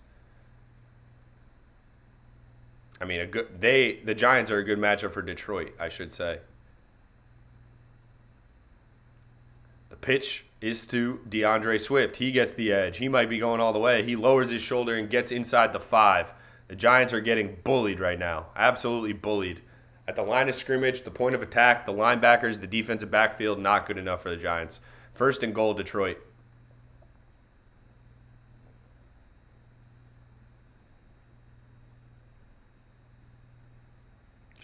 They just look tired. The secondary getting pushed around. I mean, the guys in the secondary for the Giants right now are just a bunch of no-names. Nobody you even think of and think, wow, I've seen that guy play. Other than Julian Love, who's a decent player. Goff in the red zone now, 1st and goal. Play action. He swings it out wide, and this will be an easy touchdown, you think, for Amon-Ra. Nope, he's tackled just shy of the goal line. It'll be 2nd and goal. Lions just got to run it up the gut here.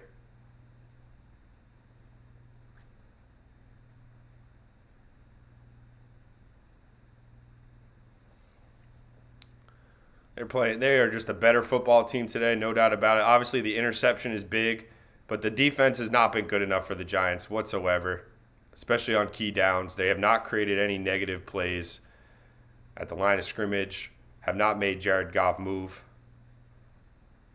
There's another touchdown for Jamal Williams, his third of the game, and it's going to be 23-6 Detroit, possibly 24-6.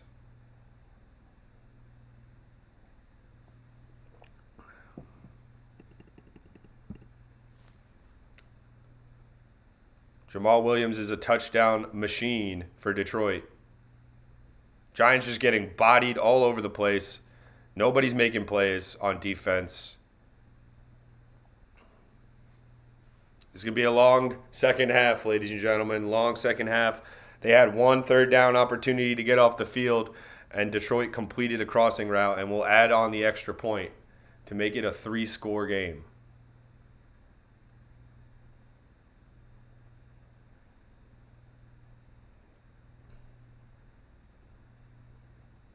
Very difficult to come back now if you're the New York Giants.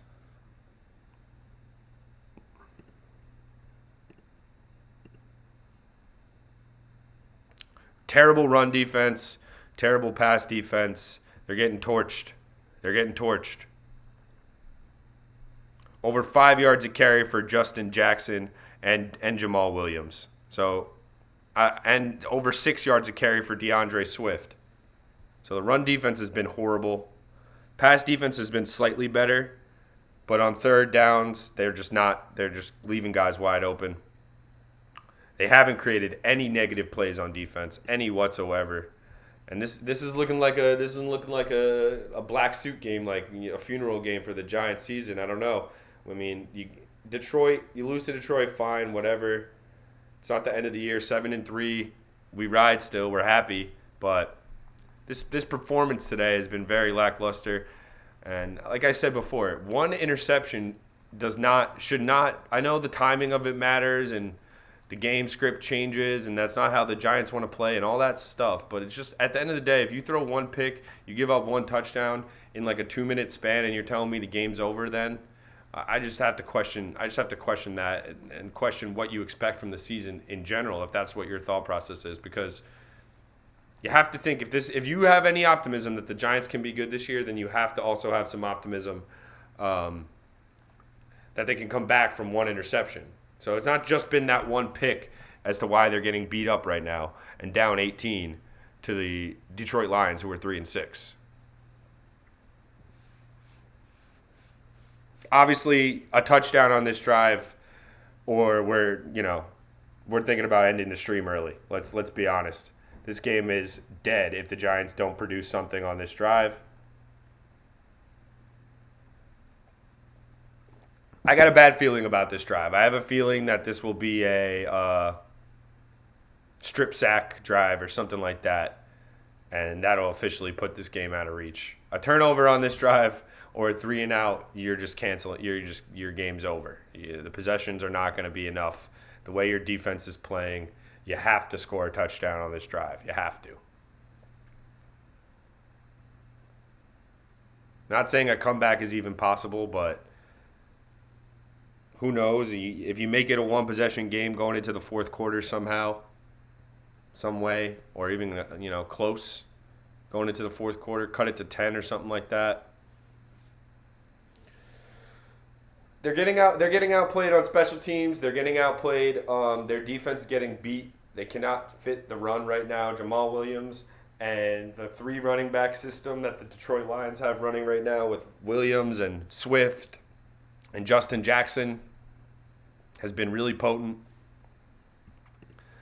Let's see. How many rushing yards total? 94 rushing yards for Detroit to the 47 for the Giants. And a lot of those rushing yards came on that first drive to start the second half. So offensive line moving those legs for Detroit, getting them out to a good start in the second half. Giants will get the ball back when Fox comes back from break. I just need... Oh, no, they're not going to break. The Giants will hold the ball here. 1st and 10. 10 minutes, 10 seconds to go in the third quarter. Let's see some offense. Let's fight. Obviously, a win might not be obtainable at this point now. You're down 18 points. There's a lot of time left, but you're down 18 points. Pitches to Barkley. Tries to get to the outside. He gets about a yard and skips out of bounds. Nothing there for Barkley today whatsoever. He's not going forward. He's dancing.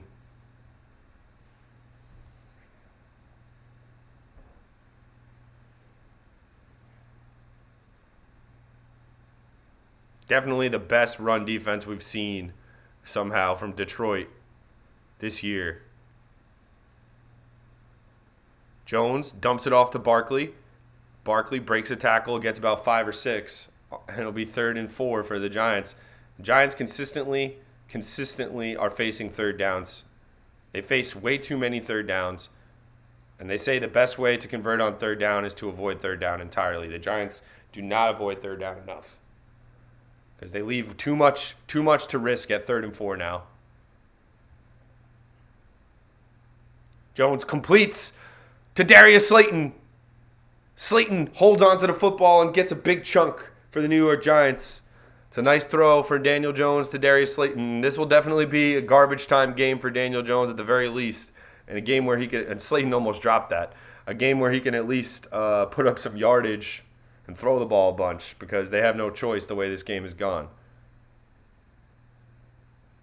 Play action to Barkley. Jones, incomplete. Looking for Slayton again. Just horrible. Darius Slayton stinks too, man. I'm sorry. I know people like him. He hustles.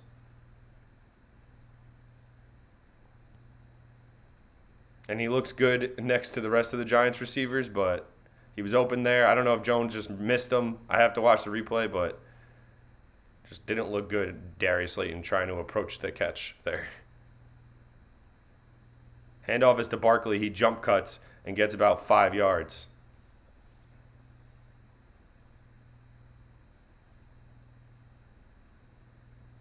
We'll face 3rd down again, 3rd and 5.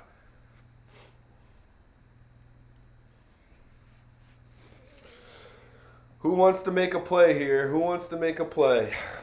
24-6, 8 minutes remaining in the 3rd quarter. Jones hands it to Barkley. I don't know what that play call is. Daniel Jones hands it to Barkley on 3rd and 4. Barkley's going nowhere today. Saquon is playing like trash.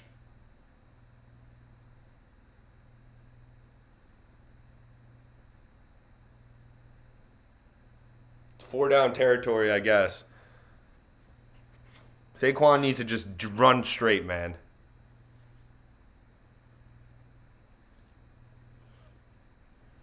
Fourth and 5. Could argue this is the game here already.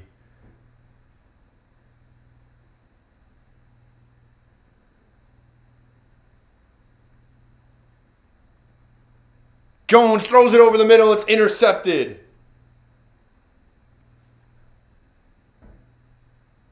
Huge return, and it's Jones looks down the field, sees pressure on 4th and 5, and he airmails it, misses his receiver, and it's his 2nd interception of the game.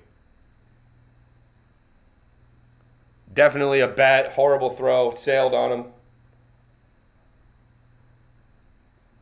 And that's going to be the game. Horrible throw.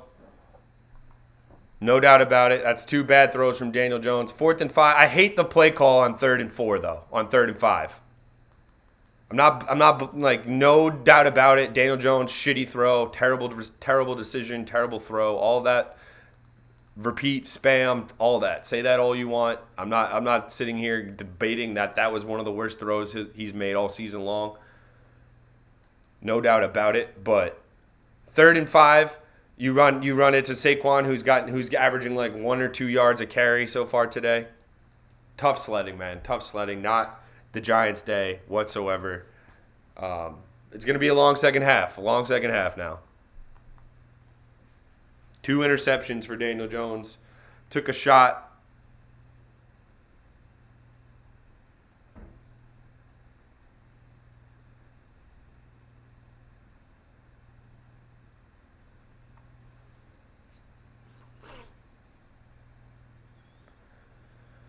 Took a shot down the field. He was going to get hit. He definitely airmailed it. Ball sailed on him. Went right to the safety, and it's his second interception of the game. Lions are playing some really good defense. Let's look around the rest of the league. Maybe some more competitive games. Certainly is. Buffalo is up 16-10 on Cleveland. Indianapolis beating Philly 13-3. That's something to watch. 3-3 Jets, New England. New Orleans beating the Rams 24-14.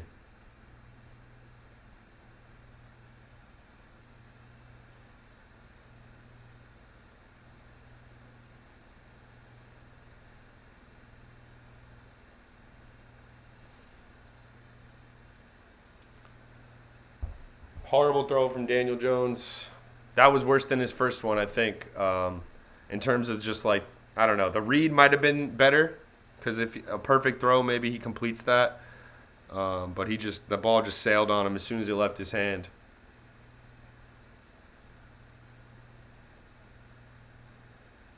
Carl Joseph with the pick.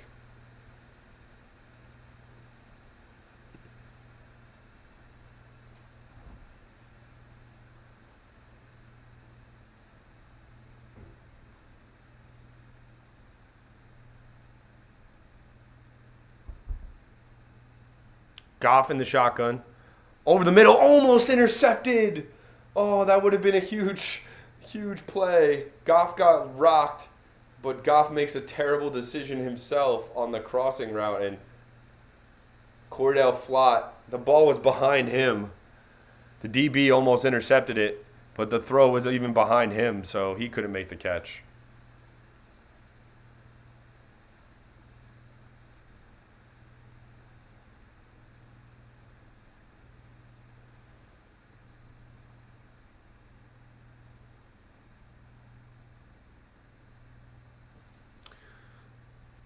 They run it up the gut. They get stuffed for about 2-yard gain.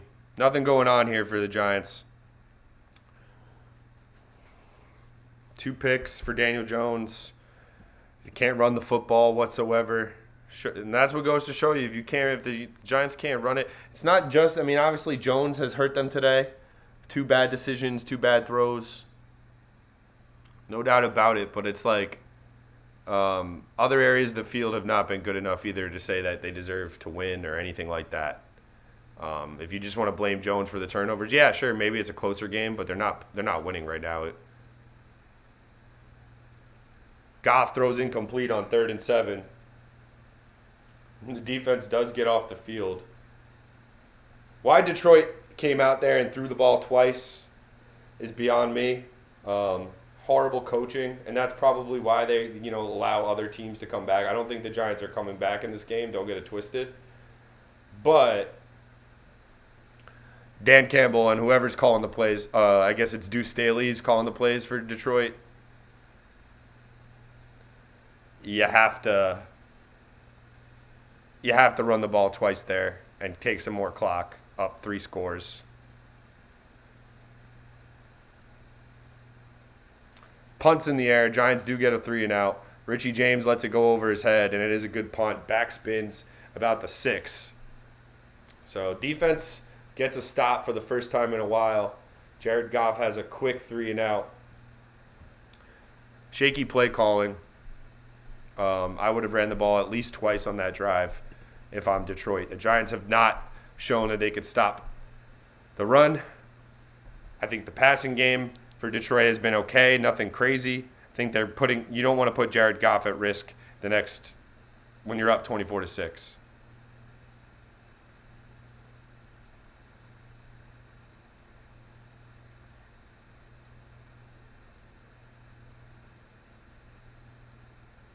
Giants are out their 2 top corners right now. Fabian Moreau and Adoree Jackson are out of the game. So the defense is going to struggle. The personnel they have in that defensive backfield is just really makeshift, and they just don't have the guys on defense today, especially in the secondary. But, yeah, obviously Jones, 2 bad interceptions. 4th and 5, they should have never been in a 4th and 5 situation. I hated the play call. Hated the play call on 3rd and 5 that set them up for that. They handed it off to Barkley, who's getting 1 yard a carry today. He's going nowhere. He's not running well himself. Obviously, the blocking isn't great. Detroit's stuffing it. But the fact that that was the play call on 3rd and 5, a handoff to Barkley, who's averaging 1 yard a carry, and then you force yourself to drop back and make Daniel Jones make a big play on 4th and 5. I mean, listen, a better throw, maybe he completes that. I think the read was okay. It's a tough situation. Like 4th and 5, you're trying to make a play, obviously, in a big spot, down so many points.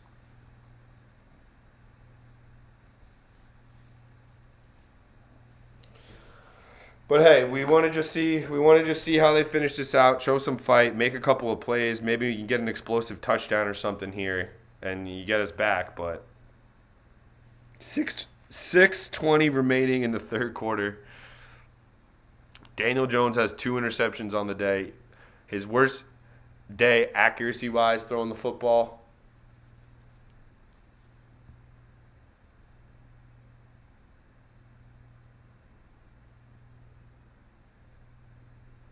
And it's because they have no balance. This offense is not balanced on a good day, you know. I think the balance is okay sometimes, but they have to be able to run the ball forward, and they're getting negative plays. It reminds me of previous years where they're just the run game. They try to establish it, and they stick with it too long. And today they came out throwing it. Yeah, Jones has equaled his interception total today of the whole season, so he's got 4 on the year now. Tough day, tough sledding, 2 bad throws. Otherwise, he's looked okay. Barkley on 1st down just gets stuffed at the line of scrimmage. It's just going nowhere. The interior blocking is really, really, really bad. Glowinski and Matt Parrott just getting bodied. Nowhere.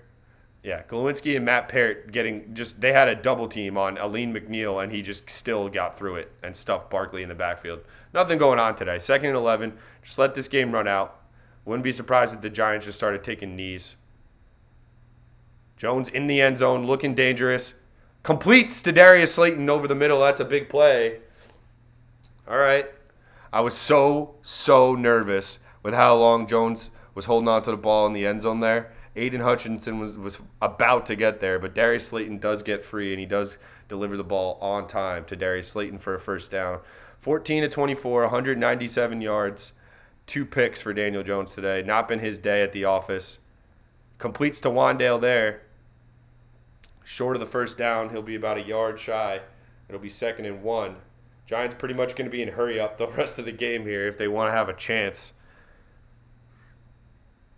Great garbage time game for Giants receivers if you have Darius Slayton or Wandale in a fantasy league, or if you have Daniel Jones even starting today, which some people might. He's at least going to get a ton of yardage in garbage time here. They throw a quick screen to Wandale. He gets the 1st down, and that's about it.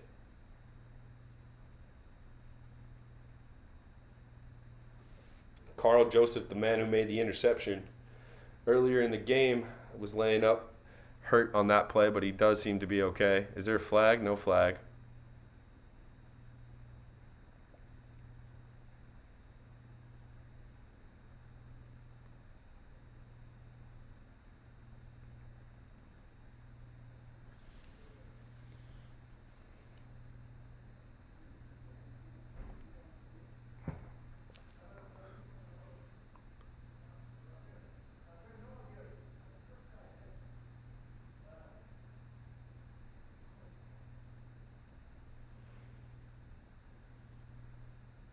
His own man, Carl Joseph's own player, just ran into him and gave him like a dead leg there or something. Now he's going to have to come off the field. 1st and 10, 4:36 remaining. It's now or never if you want to score a touchdown, Giants. The fact that they only have 6 points too is disgusting because they couldn't make that extra point. Something about 24-7 that sits better with me than 24-6. Maybe it's that extra point. I don't know. Handoff is to Matt Breida. Gets the edge. Gets about 5 or 6 on 1st down. Nice hard run for Matt Breida. And he's looked better than Saquon today. No doubt about it. He keeps getting those jet sweeps. Daniel Jones pretty much tripped over his own feet after handing that ball off to Matt Breida on the jet sweep. That's such a quick timing play. 2nd and 5.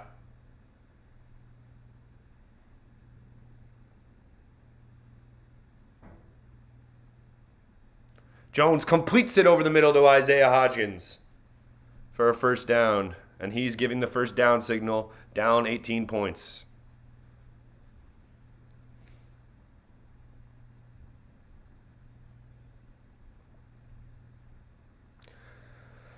Oh boy, 1st and 10. Daniel Jones just keeps dropping back. I'm just waiting for something to go wrong now. He throws it away on this play on 1st and 10. Gets flushed outside and throws it away.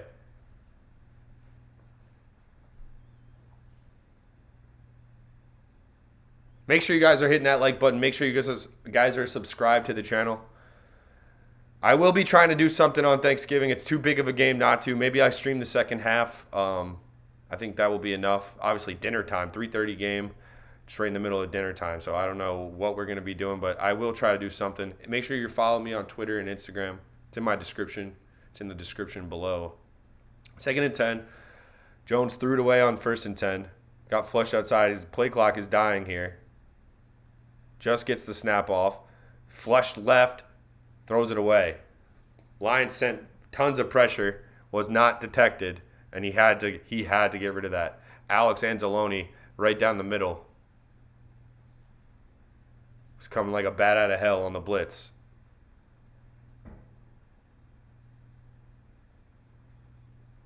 There's nobody picking up the blitz right up the middle. It's a little bit delayed. 3rd and 10. Jones has been knocked down 10 times today. Detroit Lions defense has certainly played well. If you ask me, if it was your first time watching them play, you would think this was a good defense because they got a lot of guys flying around right now. Jones pressured again.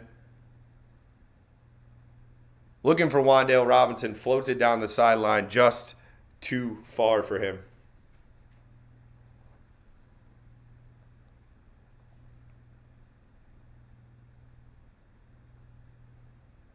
It's a good idea. He just led him a little bit too far. And Jamie Gillum is coming out to punt on 4th and 10. Brutal.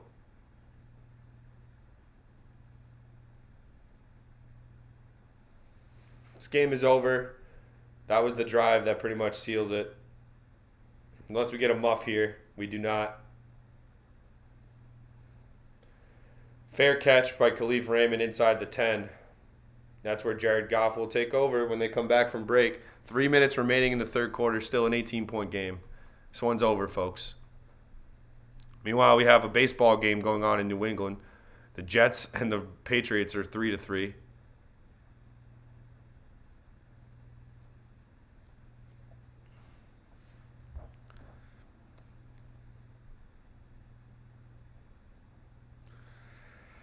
Oh, struggle for this Giants offense. Not the greatest game from Daniel Jones. I thought he looks like a player. He's throwing the ball more today than everyone starts screaming for him to throw the ball. He's made 2 bad decisions, 2 bad throws. Everyone will kill him for those throws. Obviously, you can't have that. Those are bad throws, but also not going to go crazy. The rest of the team has not played well today. The rest of the team has not played well. Despite him throwing those 2 interceptions, they have not done enough on defense. Running the ball, they have not been able to. So, I understand, like, your quarterback needs to be able to make plays and get the defense to get back off the run.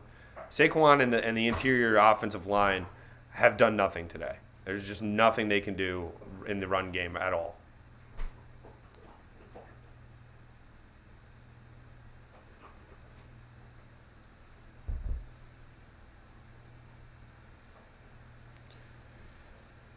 The Jets are struggling on offense as well, but you know what? They're in the game. It's 3-3. Two quarterbacks that are really struggling in that game.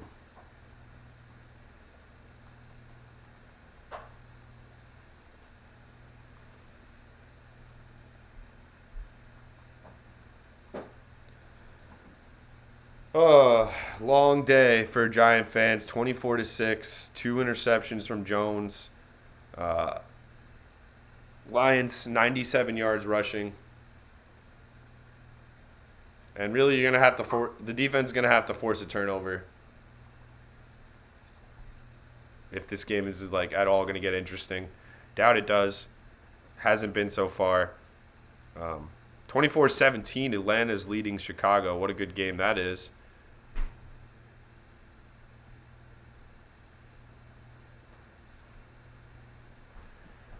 Dan Campbell, the former Giants tight end, is giving it to us as the head coach of the Detroit Lions today, start to finish. Coach Daboll not ready for the Detroit Lions today, did not have the boys ready, and the injuries just piled up.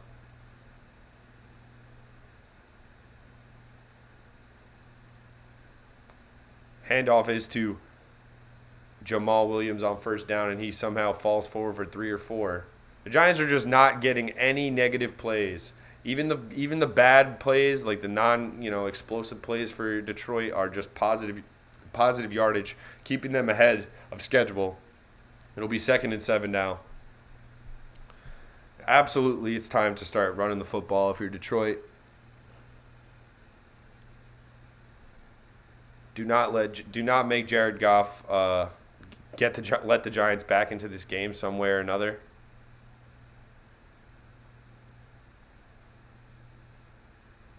Handoff up the middle and a nice solid run again. They'll get 3 or 4. Justin Jackson's running with a good explosiveness. I like the way he looks for Detroit today. And we have a 3rd and 3, and I have no confidence in the Giants' ability to stop these type of down and distances today. I think that's where Jared Goff lives, 3rd and 3. He just gets it out of his hand quickly. Just getting destroyed, rushing the football. I would run it again if I'm Detroit. Why not? They have an empty set here.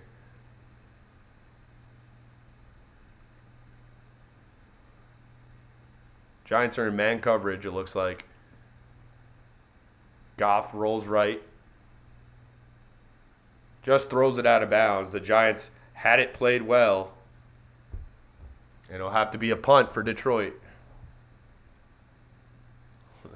I mean, the Giants, like the last 2 possessions, you have your opportunities to make this a game, and they haven't been able to. Really frustrating for 3rd quarter.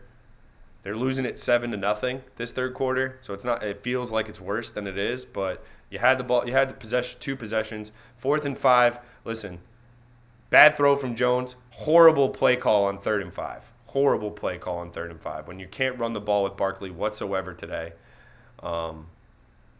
They haven't run enough design runs for Jones, I think, to keep Detroit honest.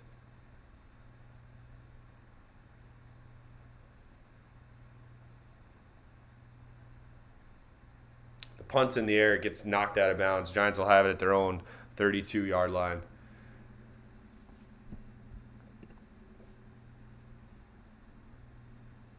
Philadelphia has scored to make that a 13-10 game. Quez Watkins with a touchdown for the Eagles. Buffalo has gotten some space against the Cleveland Browns. They are up 22-10.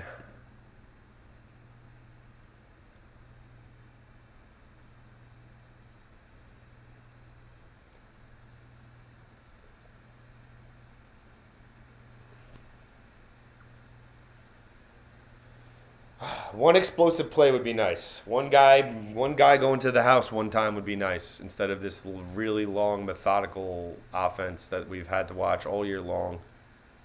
Just one big play. Let's get one big play. Jones throws it behind Wan'Dale Robinson, who cannot make the catch. Not really sure what that really was going to do anyway.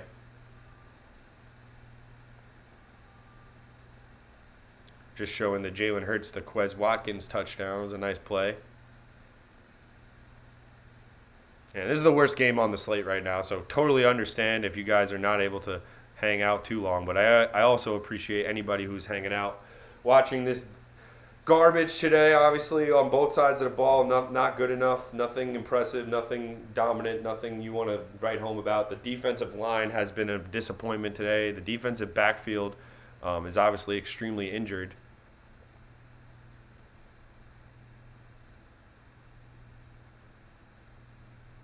They run the option to Barkley, who falls forward. Does he get the first down? They say no.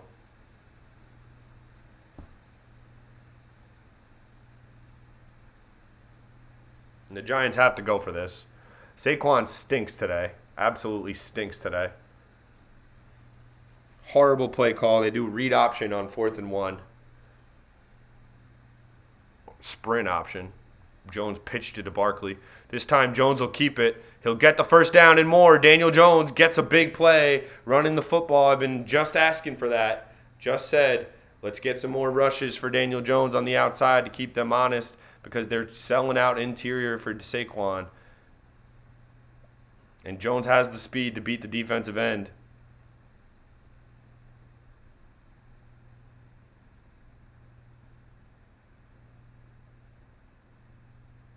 That'll be the end of the third quarter. Giants in Lions territory, but extremely tall order here. They would have to score in the next minute in the fourth quarter for me to perk up a little bit. So put the 4 up. Giants have been a fourth quarter team. Fantasy-wise, Jones, nothing to be excited about either today because of the 2 picks, but he does have 35 yards rushing and a touchdown rushing to go along with those 228 passing yards to enter the fourth quarter. So definitely seen a lot of Daniel Jones today. The 2 interceptions, everyone's going to kill him for it. I get it. 2 bad throws, can't have that. You're not going to win football games with 2 interceptions. Totally plausible, understandable, get it. All those criticisms are fair. That being said, like I've said a few times in this stream, you're not going to play clean. You're not going to play perfect football every week. And that's why everyone has been doubting the Giants this whole season, because you're not going to play perfect football every single week. And the Giants more or less have. They did it against Seattle, and that's why they lost. And they haven't today whatsoever. Obviously, Daniel Jones, the 2 interceptions, not perfect. But that's my thing. That's why a lot of people will never really buy into this Giants team right now, because the game has to go really perfectly for them to win and to be in a position to win. Today, when you just go down by a few scores, it just the win feels out of their sails. And I know they've had a few comebacks this year, but when the team like Saquon's going nowhere today, and that's really what it comes down to. And there's a difference between having a bad game and just going nowhere, and he's going nowhere. This is worse than a bad game. It's obviously there's problems on the interior offensive line. Shane Lemieux has looked horrible in his first game back at left guard. The rest of the run game has not been there. I would like to see Daniel Jones. I said this earlier. It's a little bit late now, but we just saw that on that 4th and 1 attempt. Daniel Jones keeping it and running with it might be the antidote to get Barkley some yardage on the interior, because they're selling out for Barkley and the interior offensive line, namely the interior defensive line of Detroit. Aleem McNeil, who has 3 tackles for loss, just beasting the Giants' interior line. Adoree Jackson out for the game. Fabian Moreau out for the game. Tyree Phillips out for the game. John Feliciano questionable to return. I doubt he returns too. So big injuries for the Giants too. Everybody has injuries. No excuses there. 2 interceptions from Jones. Hard to come back from. The second one really wasn't a deal breaker, but the first one was tough. Nice little floater to Wan'Dale Robinson, who stays on his feet and gets shoved out of bounds after a nice gain. And, of course, Wan'Dale Robinson is hurt. Oh, my God. We can't have anything nice. He makes a one-handed catch, breaks a tackle from Alex Anzalone, and then gets shoved out of bounds. And now he's hurt. 9 catches for 100 yards for Wan'Dale. Jones completes it over the middle to Richie James, who makes the catch and gets out of bounds. Giants now driving into Detroit territory. It is, I don't want to say it's garbage time, because you score here and it's whatever. Things can happen. It's crazy, the NFL, all that stuff, turnovers, whatever. But you got to score a touchdown here. Jones keeps it himself, runs, falls forward, see if he got a first.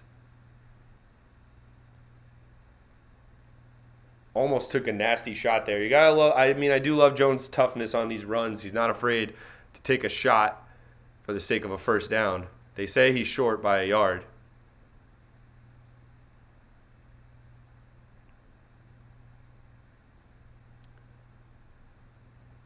Jones will keep it himself. Again, runs for a first down this time and is about 5 yards short of the goal line.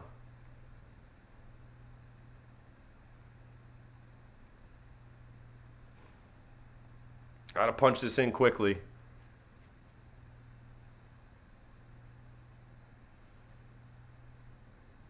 Handoff is to Matt Breida, and he gets it into the end zone for a touchdown. So a nice little drive there from Daniel Jones and the Giants. Very clean, very good mix between Daniel Jones running the football and throwing it. I don't know. Do you go for 2 here? I would think about it. Make it a 10-point game. Really no difference between 11 and 10. Actually, there is a difference between 11 and 12, though, so they probably just kick this, yeah. Making an 11-point game, it'll be a 2-possession ball game, hypothetically, in a grand scheme of the world. If Graham Gano can make the extra point, which is why we're kind of in this situation even thinking about it in the first place. He missed again! He missed again! Horrible. See, it's stuff like that. You're not going to win football games. You miss 2 extra points. Horrible from Graham Gano.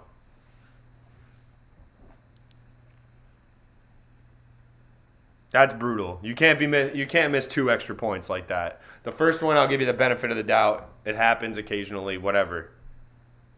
That is horrible. Tough. You can't be missing 2 extra points. That would have made it a 2-possession game. I mean, a touchdown, 2-point conversion in a field goal game. Now you need to score 2 touchdowns now, thanks to Graham Gano.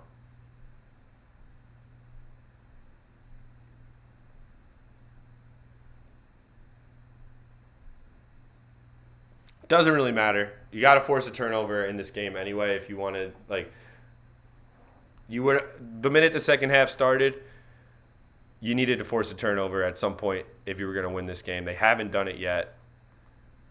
Can you at least stop the run and make Jared Goff make some plays on us? The Giants have no sacks today, to my knowledge. Let's see. Do they have 1 sack? No, not 1 sack for the Giants. 1 tackle for loss. They have 1 tackle for loss. So, yeah, you can go and say Daniel Jones hasn't played well, those 2 interceptions, blah, blah, blah, blah, blah. Everyone just looks at the quarterback's box score and says he sucks, whatever. That's all well and good. You want to say he sucks, fine. But there's other holes. There's other factors as to why the Giants are going to lose this game most likely.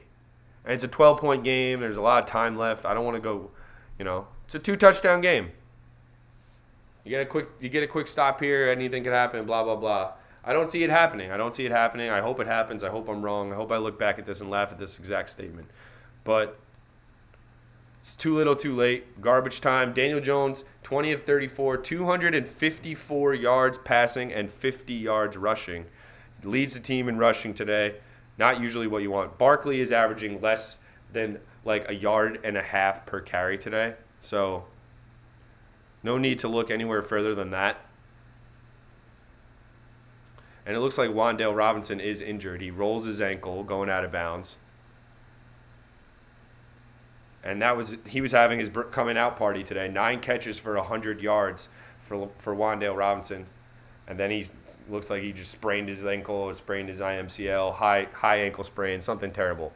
So Giants are just getting decimated with injuries in this one, in addition to losing by 12 points right now. Hard to swallow, hard to deal with. See if they can get a stop here and put us into at least, dangerous, let's fight mode.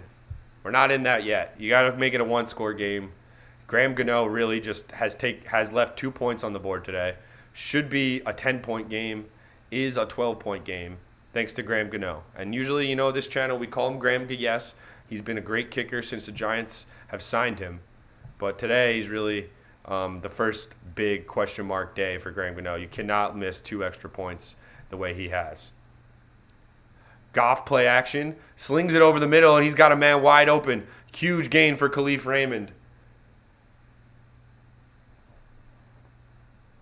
Nice play from Jared Goff. Khalif Raymond had a free release over the middle. Giants sent some pressure, had some men fall down. Goff hangs in there, delivers the ball on time to Khalif Raymond. And this will be the end here.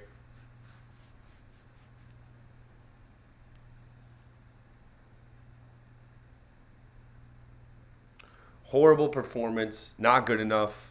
The defense is so banged up. Like, these guys the Giants have playing in the secondary are just Madden free agent signings, like 69 and below overalls. Hand off to Justin Jackson. Cuts it back, gets about 5 or 6. Clock continues to run. Detroit needs to run the football, man. Like, they're running the ball well, especially Justin Jackson. He's looked really explosive today. They have to give him the ball down the stretch here to run this game out. I mean, I know they complete to Khalif Raymond on first down there. I thought it was a horrible decision. Like, you just run the clock out here. The Giants' defense has not been good enough on the run game all game long. They have 1 tackle for loss, the Giants. That's all you need to know.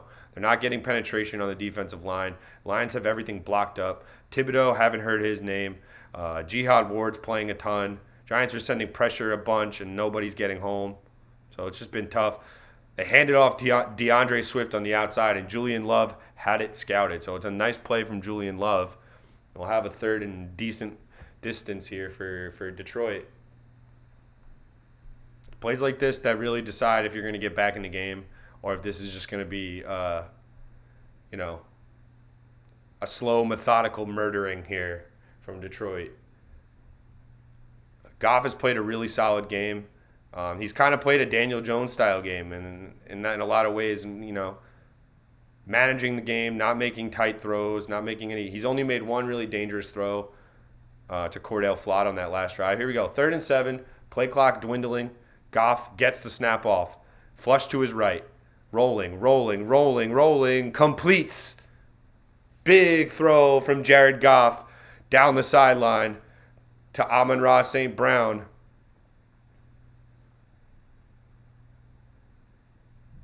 Giants coverage is just nowhere to be found today.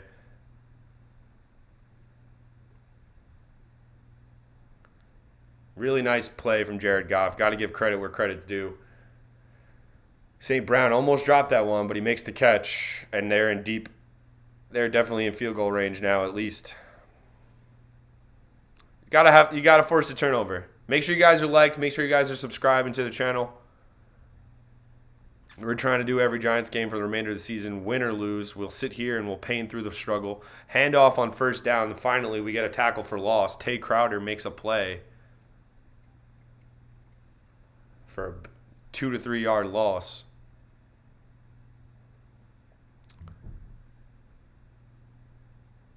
We need Jared Goff to, fumble a snap, lose the ball on a pump fake, somebody to get home on a strip sack. Like, that's the only thing that's going to turn this game on its edge. It's not going to be, this bend but don't break defense anymore. You can't do it anymore. They're giving up chunk plays. St. Brown is open. He's a good receiver, obviously.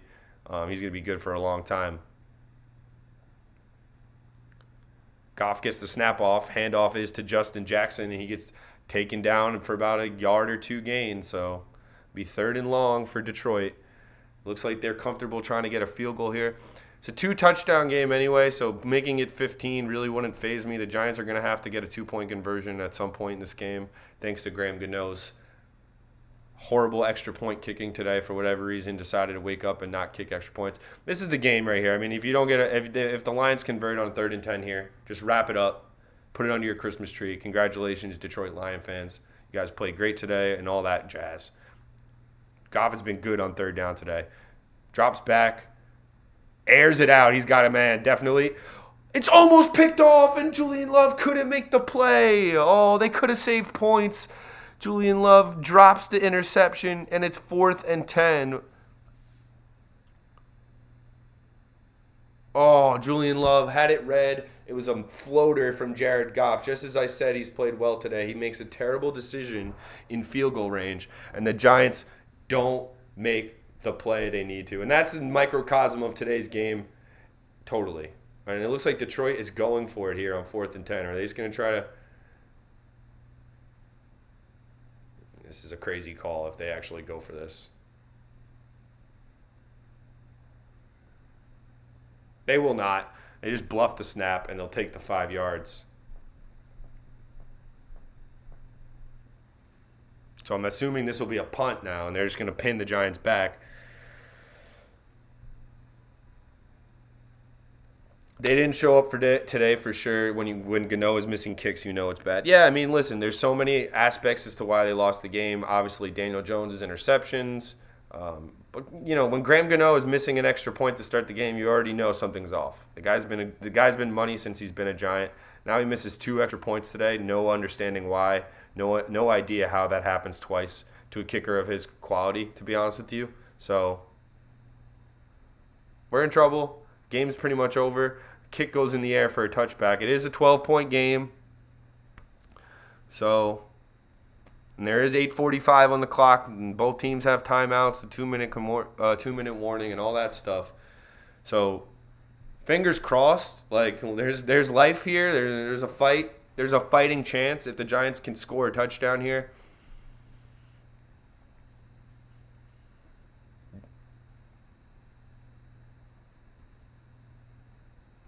And the way they got up the field last time was not like you simply just cannot drop back and pass with these receivers and with Daniel Jones trying to make every play happen, trying to make crazy throws and fighting off pressure.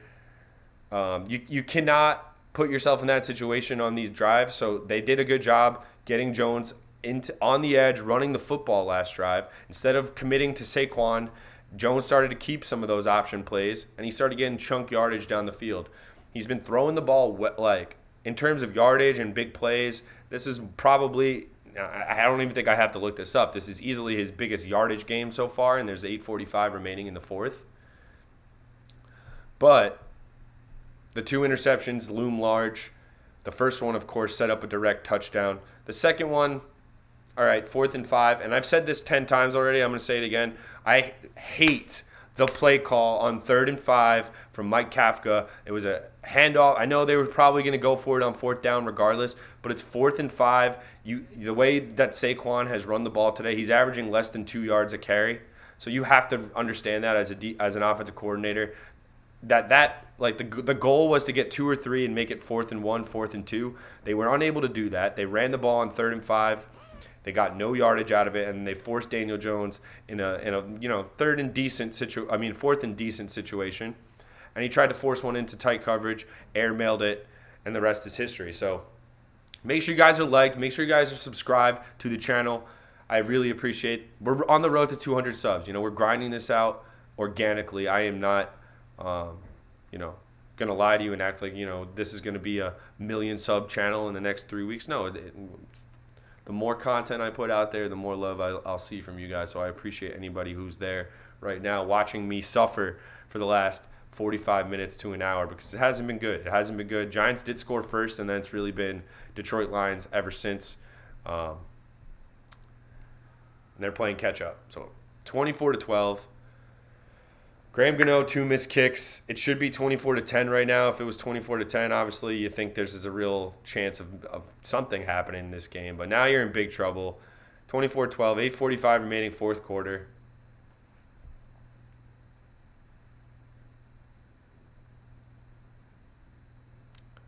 Lions send pressure.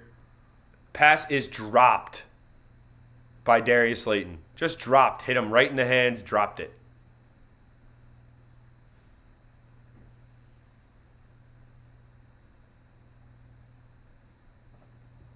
Darius Slayton is not a good receiver either, folks. He just looks really good next to everyone else on the Giants team currently. He's not good.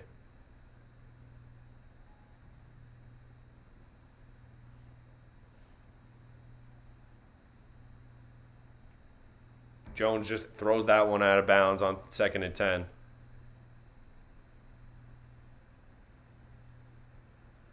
Everyone covered on that play.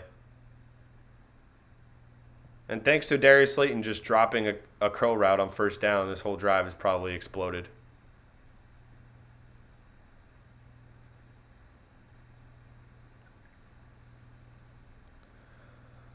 Third and 10.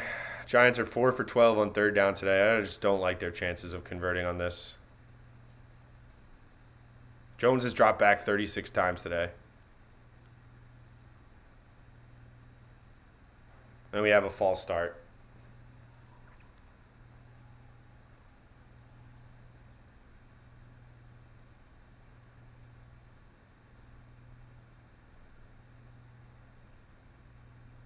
Third and 15. That's what we need.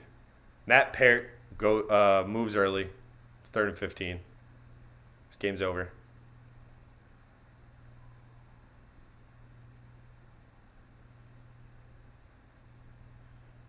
Giants 8 penalties for 63 yards today to the 4 penalties for Detroit.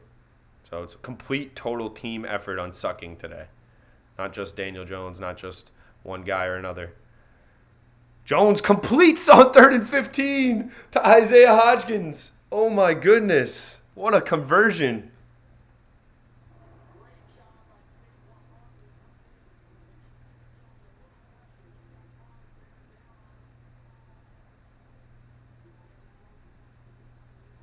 It's a big play. I mean, it's the type of play that keeps you watching and excited. I'm not saying anything good's going to happen still.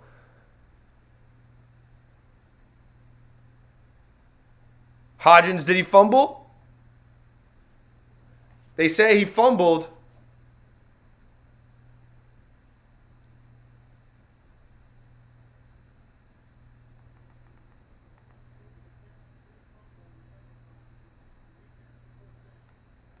Fumble Isaiah Hodgins, and that'll be a Lions first down.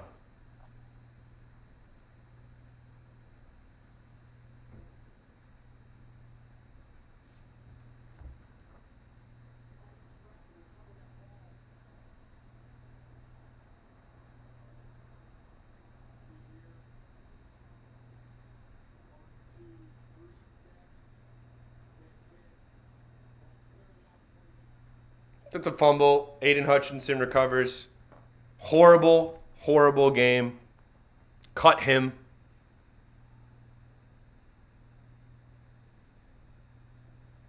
Nothing to review.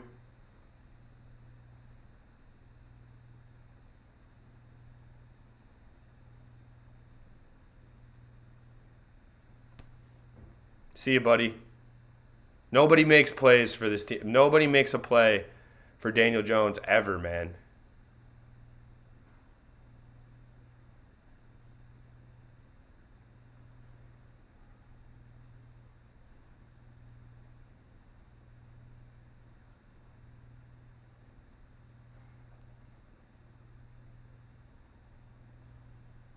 This game's over. 3 turnovers, never gonna win. When you turn the ball over like that. Handoff is to Jamal Williams. Gets about 5 yards. I'm just pissed off, man. Like, stuff like that is just so annoying, dude. So annoying. Fucking 6-string receivers on the field, always, like, just, and then the Giants are wondering why we, like, can't sustain drives or get the passing game going, and people want to know why we're not just throwing it down the field a million times a game. Because you're throwing it to bus drivers. Isaiah Hodgins, bus driver. Richie James, bus driver. And you expect these guys to... Darius Slayton is like 2 steps away from being a bus driver himself. These guys are not NFL receivers. I'm sorry.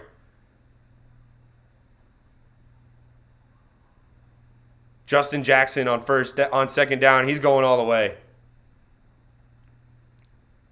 I don't know. He's down at the 1. Giants are bending over and surrendering here. It's a wrap.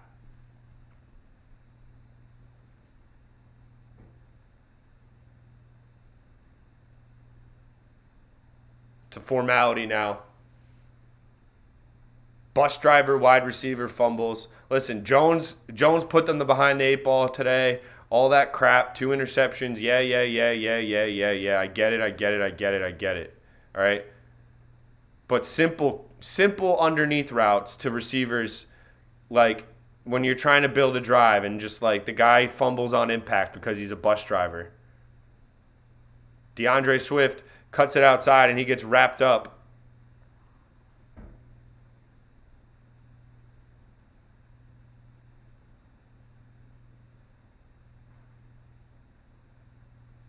Jason Pinnock is banged up. Just what we needed is an injury, slow things down. Meanwhile, the New York Knicks are underway. They're down 7 against the Phoenix Suns. Just a beautiful Sunday, right? Just a great Sunday for sports. Gonna put on a movie and pretend like none of this ever happened today, guys. That's just really what we have to do. 24-12, 3 turnovers. You could be winning this game, all things considered. Like, I think the offense looks just as good, if not better, than Detroit. Throwing it at least. It's just a joke that Isaiah Hodgins in a big spot like that doesn't know to hold on to the ball.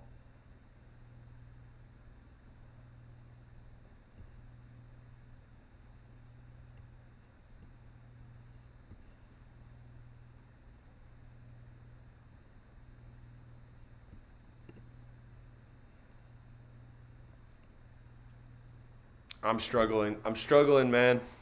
It's just one football game, 7-3, no big deal. I'm not gonna flip out on the season. It's just like,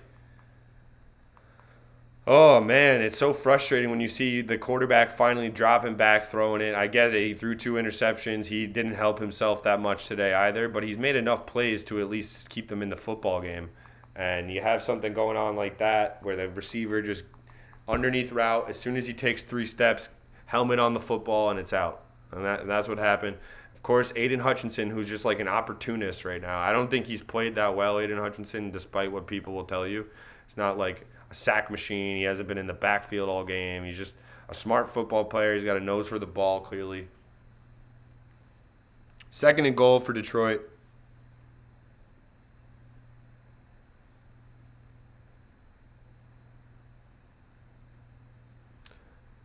Giants burn a timeout. It's just over.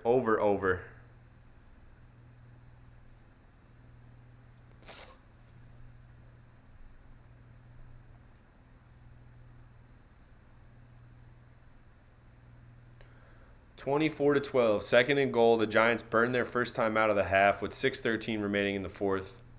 So just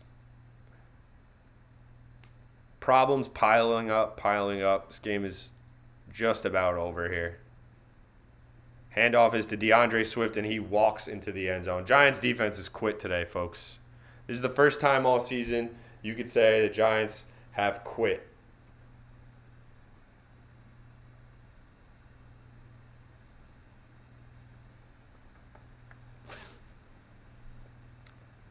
(30-12) after the Isaiah Hodgins fumble.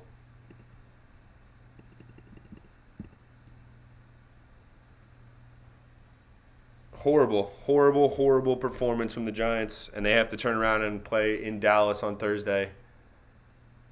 Make that 31-12. Isaiah Hodgins fumble and another rushing touchdown for the Detroit Lions. And please just mercilessly end this game for me, folks. Like, this is an ass whipping. I didn't like the way the Giants matched up with them coming into today, and it's even more apparent now. But geez, struggling big time to figure out, like, what is there to say? What is there to say other than the whole team didn't show up? You have receivers fumbling on, like, 3-yard routes, Darius Slayton dropping balls, Daniel Jones, 2 horrible throws, really the Hutchinson pick was brutal. It came at a crucial part of the game that kind of swung momentum towards Detroit's favor for the rest of the game, but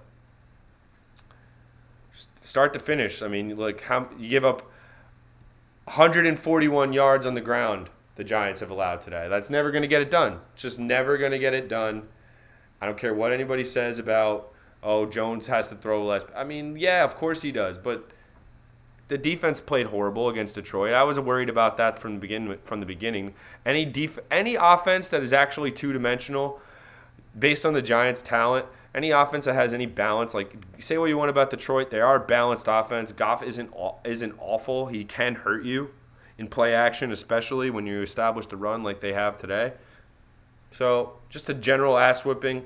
Nothing to be said. You move on. You erase this game. It's garbage time for the remainder of the game. So the result is over. The betting line is over. If you took Detroit, congratulations. I personally would have taken them myself if I wasn't so heavily biased towards the Giants. I just thought a horrible matchup. Didn't like the matchup at all. And no one's saying the Giants are the best team of all time. I don't think anyone was saying that, but this is humbling and sobering. Jones completes it over the middle to Slayton. I do have Slayton in fantasy in my second flex spot. Have a bunch of bye weeks. My team is just going crazy in fantasy, I think, if I had to guess. Oh, yeah. Slayton has 62 yards for me in fantasy as a number 2 flex. Pretty good. And counting in garbage time. Jones in the pocket. Looking for Richie James, incomplete. Nobody getting open now. Chris Olave is a beast. I have him. Jonathan Taylor I got. Mark Andrews. Still have Burrow to play.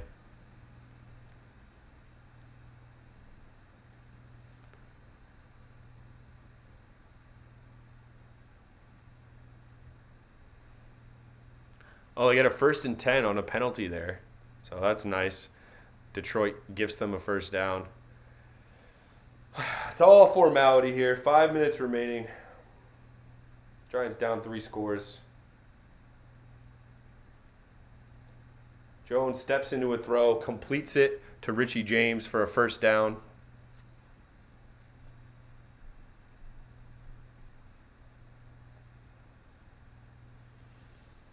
Yes, Jones has thrown 2 picks today. I get it. He might be the reason, your number 1 reason they lost. But I'm not too discouraged. It's 2 bad throws. Make that another one. Just had one batted down. Wasn't intercepted, thank goodness. Hasn't made too many bad throws, just those 2 ones. This is obviously going to be his best yardage game of the year. He's got 294 yards, 5 minutes remaining. Giants look like they're just giving Saquon the rest for the rest of the game. Save him for Thursday.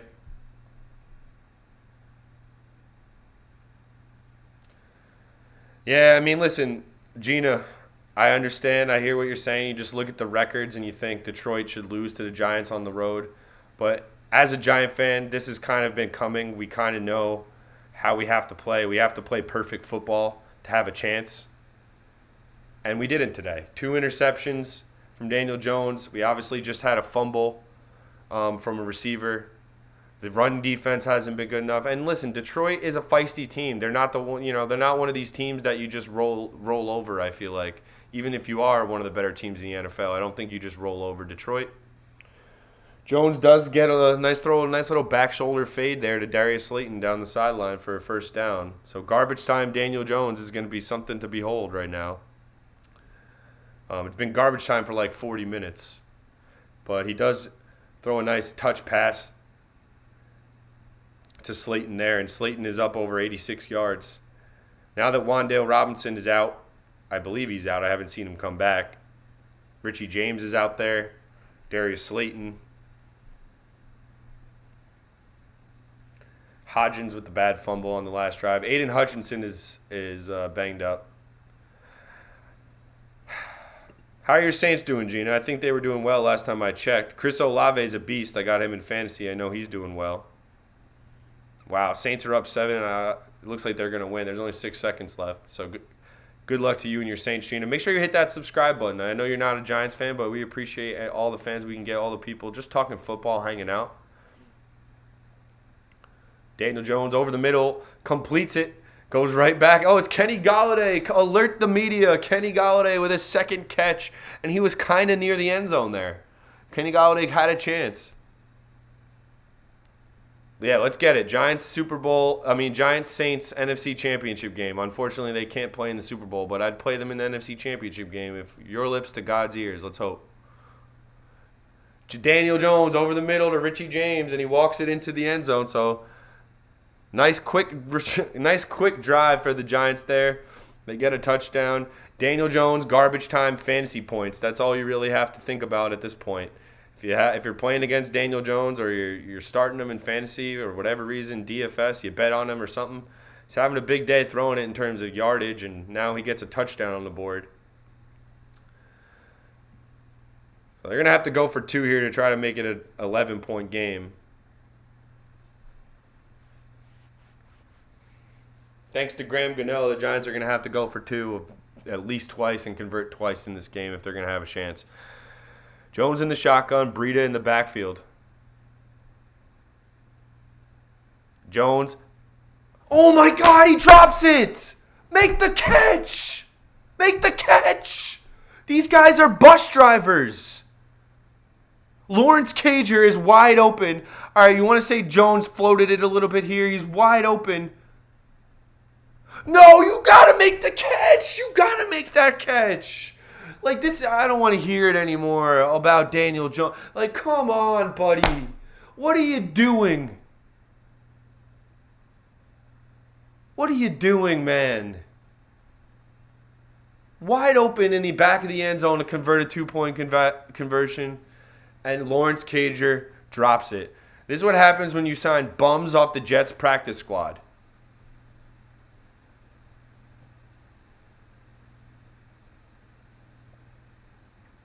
This is what happens when you sign bums off the Jets practice squad to be your main target in the red zone. Guy drops a wide open touchdown. Wide open. Jones put it on the money, floated it towards the back of the end zone. Daniel Jones floated it. All right, maybe you want to say he led him a little bit too far. Barely. Giants go for the onside kick. The Lions just fall on it. 4:20 remaining. Fourth quarter. This has been a formality from Jump Street, but now it really is a wrap.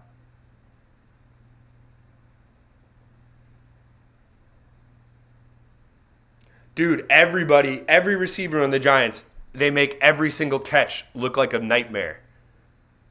They make every catch look like the hardest thing in the world. That's what they get paid to do. These guys want to be NFL receivers. Like, they either can't... Like, Slayton looks like Randy Moss compared to these other Giants receivers. He really does. Lawrence Cager, I know you're working with a backup tight end. Daniel Bellinger's been hurt, but he stinks. Jets bus driver. They signed him off the Jets practice squad. Run up the middle for Jamal Williams. Gets about 2 or 3 yards.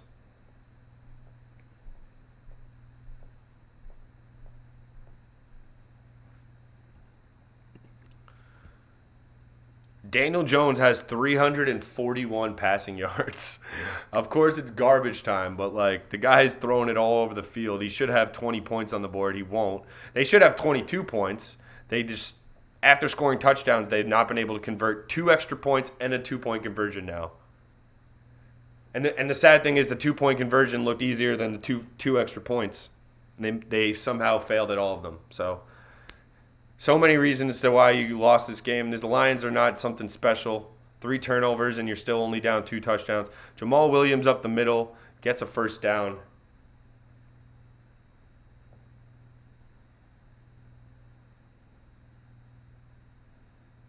And the Giants will use their final timeout. 4:06 remaining. We have the 2-minute warning. This game's over. It's been over. If you're a Lions fan, you happen to be joining the stream, I appreciate you guys popping in. They've played really well today. Played really clean football. They've run the hell out of it. Goff hasn't killed you with a big mistake and hasn't had to do too much. So recipes for success if you're Detroit. They kind of played Giants football better than the Giants today. And you got to say, that's coaching, but that's also the men up front, like the talent. I'm looking at this Detroit Lions offensive line. They've played really, really well today. They've dominated the point of attack. Handoff is to Williams again. And he goes forward for 3 or 4. I mean, even on the shaky run plays from Jamal Williams, he's going forward for first downs.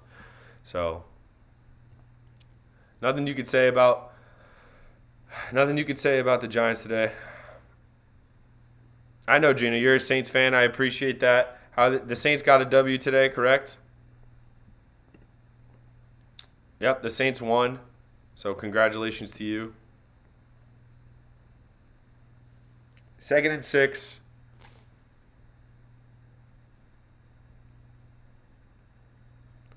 Goff under center. 17 of 26, 165 yards for Jared Goff today, so he clearly hasn't had to do much. Thank you, Gina. Thank you for the good luck, and good luck to you and your Saints. Andy Dalton, Chris Olave getting the dub today against the Rams, who are officially dead. You guys have officially destroyed the LA Rams. So congratulations.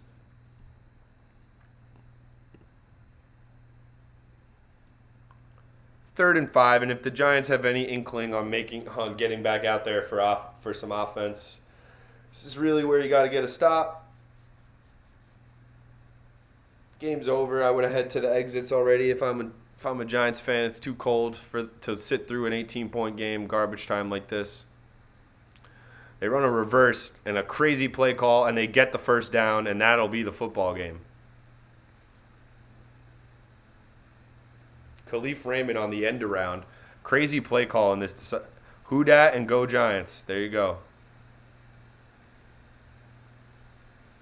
Make sure you hit subscribe, Gina. I appreciate you joining the chat.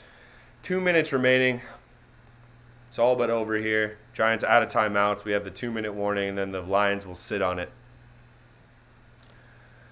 So I will break down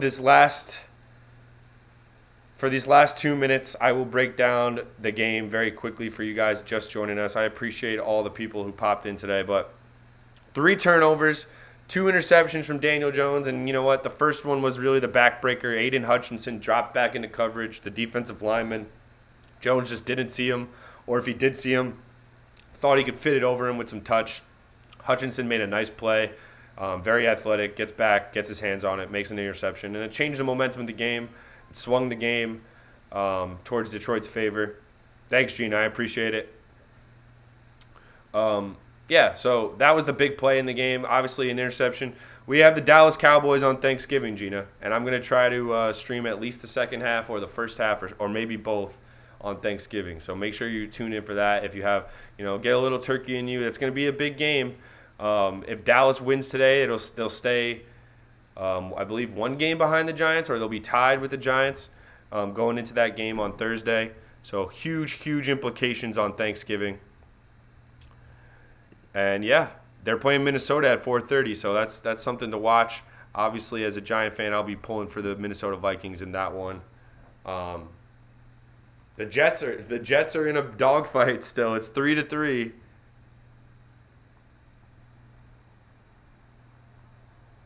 Oh, man, did the Jets just lose on a pick? Or was that a kick? Oh, God. New York is dying right now. New York is dead right now. Time of death for New York football, 4:04. An 84-yard punt return TD to win the game for the Patriots. Oh, my God. Go hug a Jets fan. Do your local Jets fan a solid and make sure he's okay. Call a Jets fan, make sure they're okay.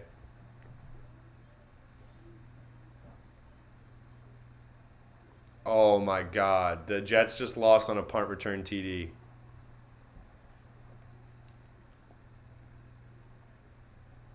Wow.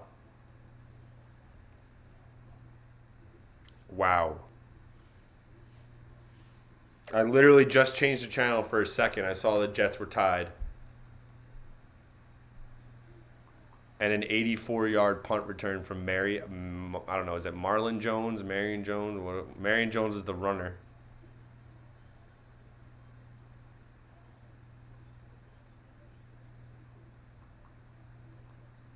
Wow. Victory formation for the Detroit Lions.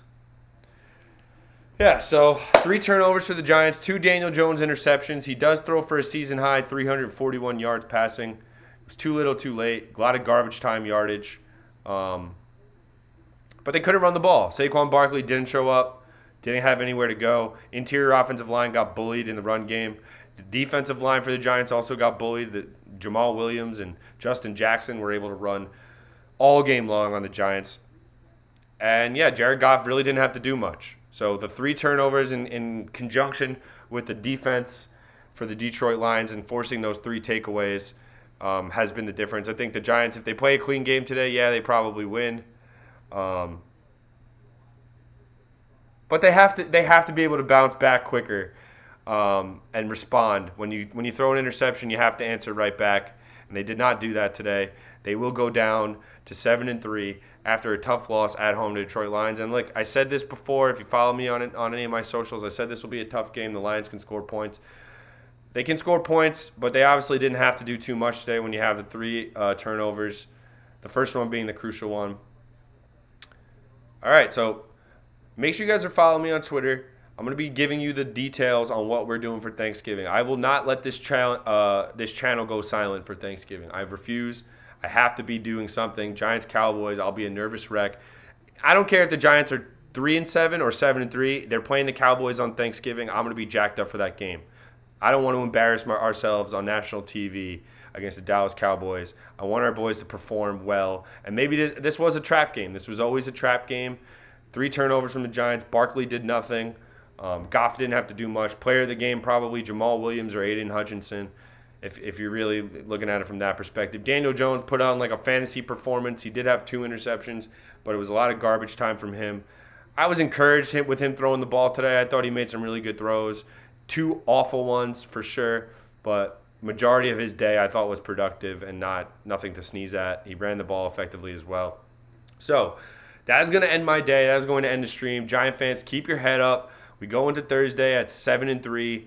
Listen, we would have loved 7-3 before the season. Now you got to beat Dallas. You beat Dallas, you change the whole script. Because coming into this week, we thought to ourselves, hey, maybe we beat the Lions, lose to Dallas. Now that has to switch. You lost to Detroit. Now you must beat Dallas if you want to keep pace in that dangerous NFC East. The Commanders are coming up behind us as well. That's a team we have to play twice in this season. So anything could happen in the NFC East. Everything is still wide open. Let me check really quickly before signing off if the Indianapolis Colts were able to get that W. They were not. Philadelphia comes back and beats Indianapolis by 1 point on the road. So Philadelphia is a wagon. They have that one slip up against the Commanders, and until then, that's their only loss in the season. So shout out to you guys. Shout out to everyone on your Sunday. I hope you guys have a good rest of your day. Yeah, I'm sure, Gina. I've been to New Orleans once. I was there. I had some beignets. I was there in, what was it, April or May? I was there in April. So I visited not too long ago. Great city. Loved the town. Loved everything. So appreciate you guys hanging out. That's really where I'm going to end the stream today. Tough loss for the Giants. We come back Thursday. I'll keep you guys posted on what we're doing.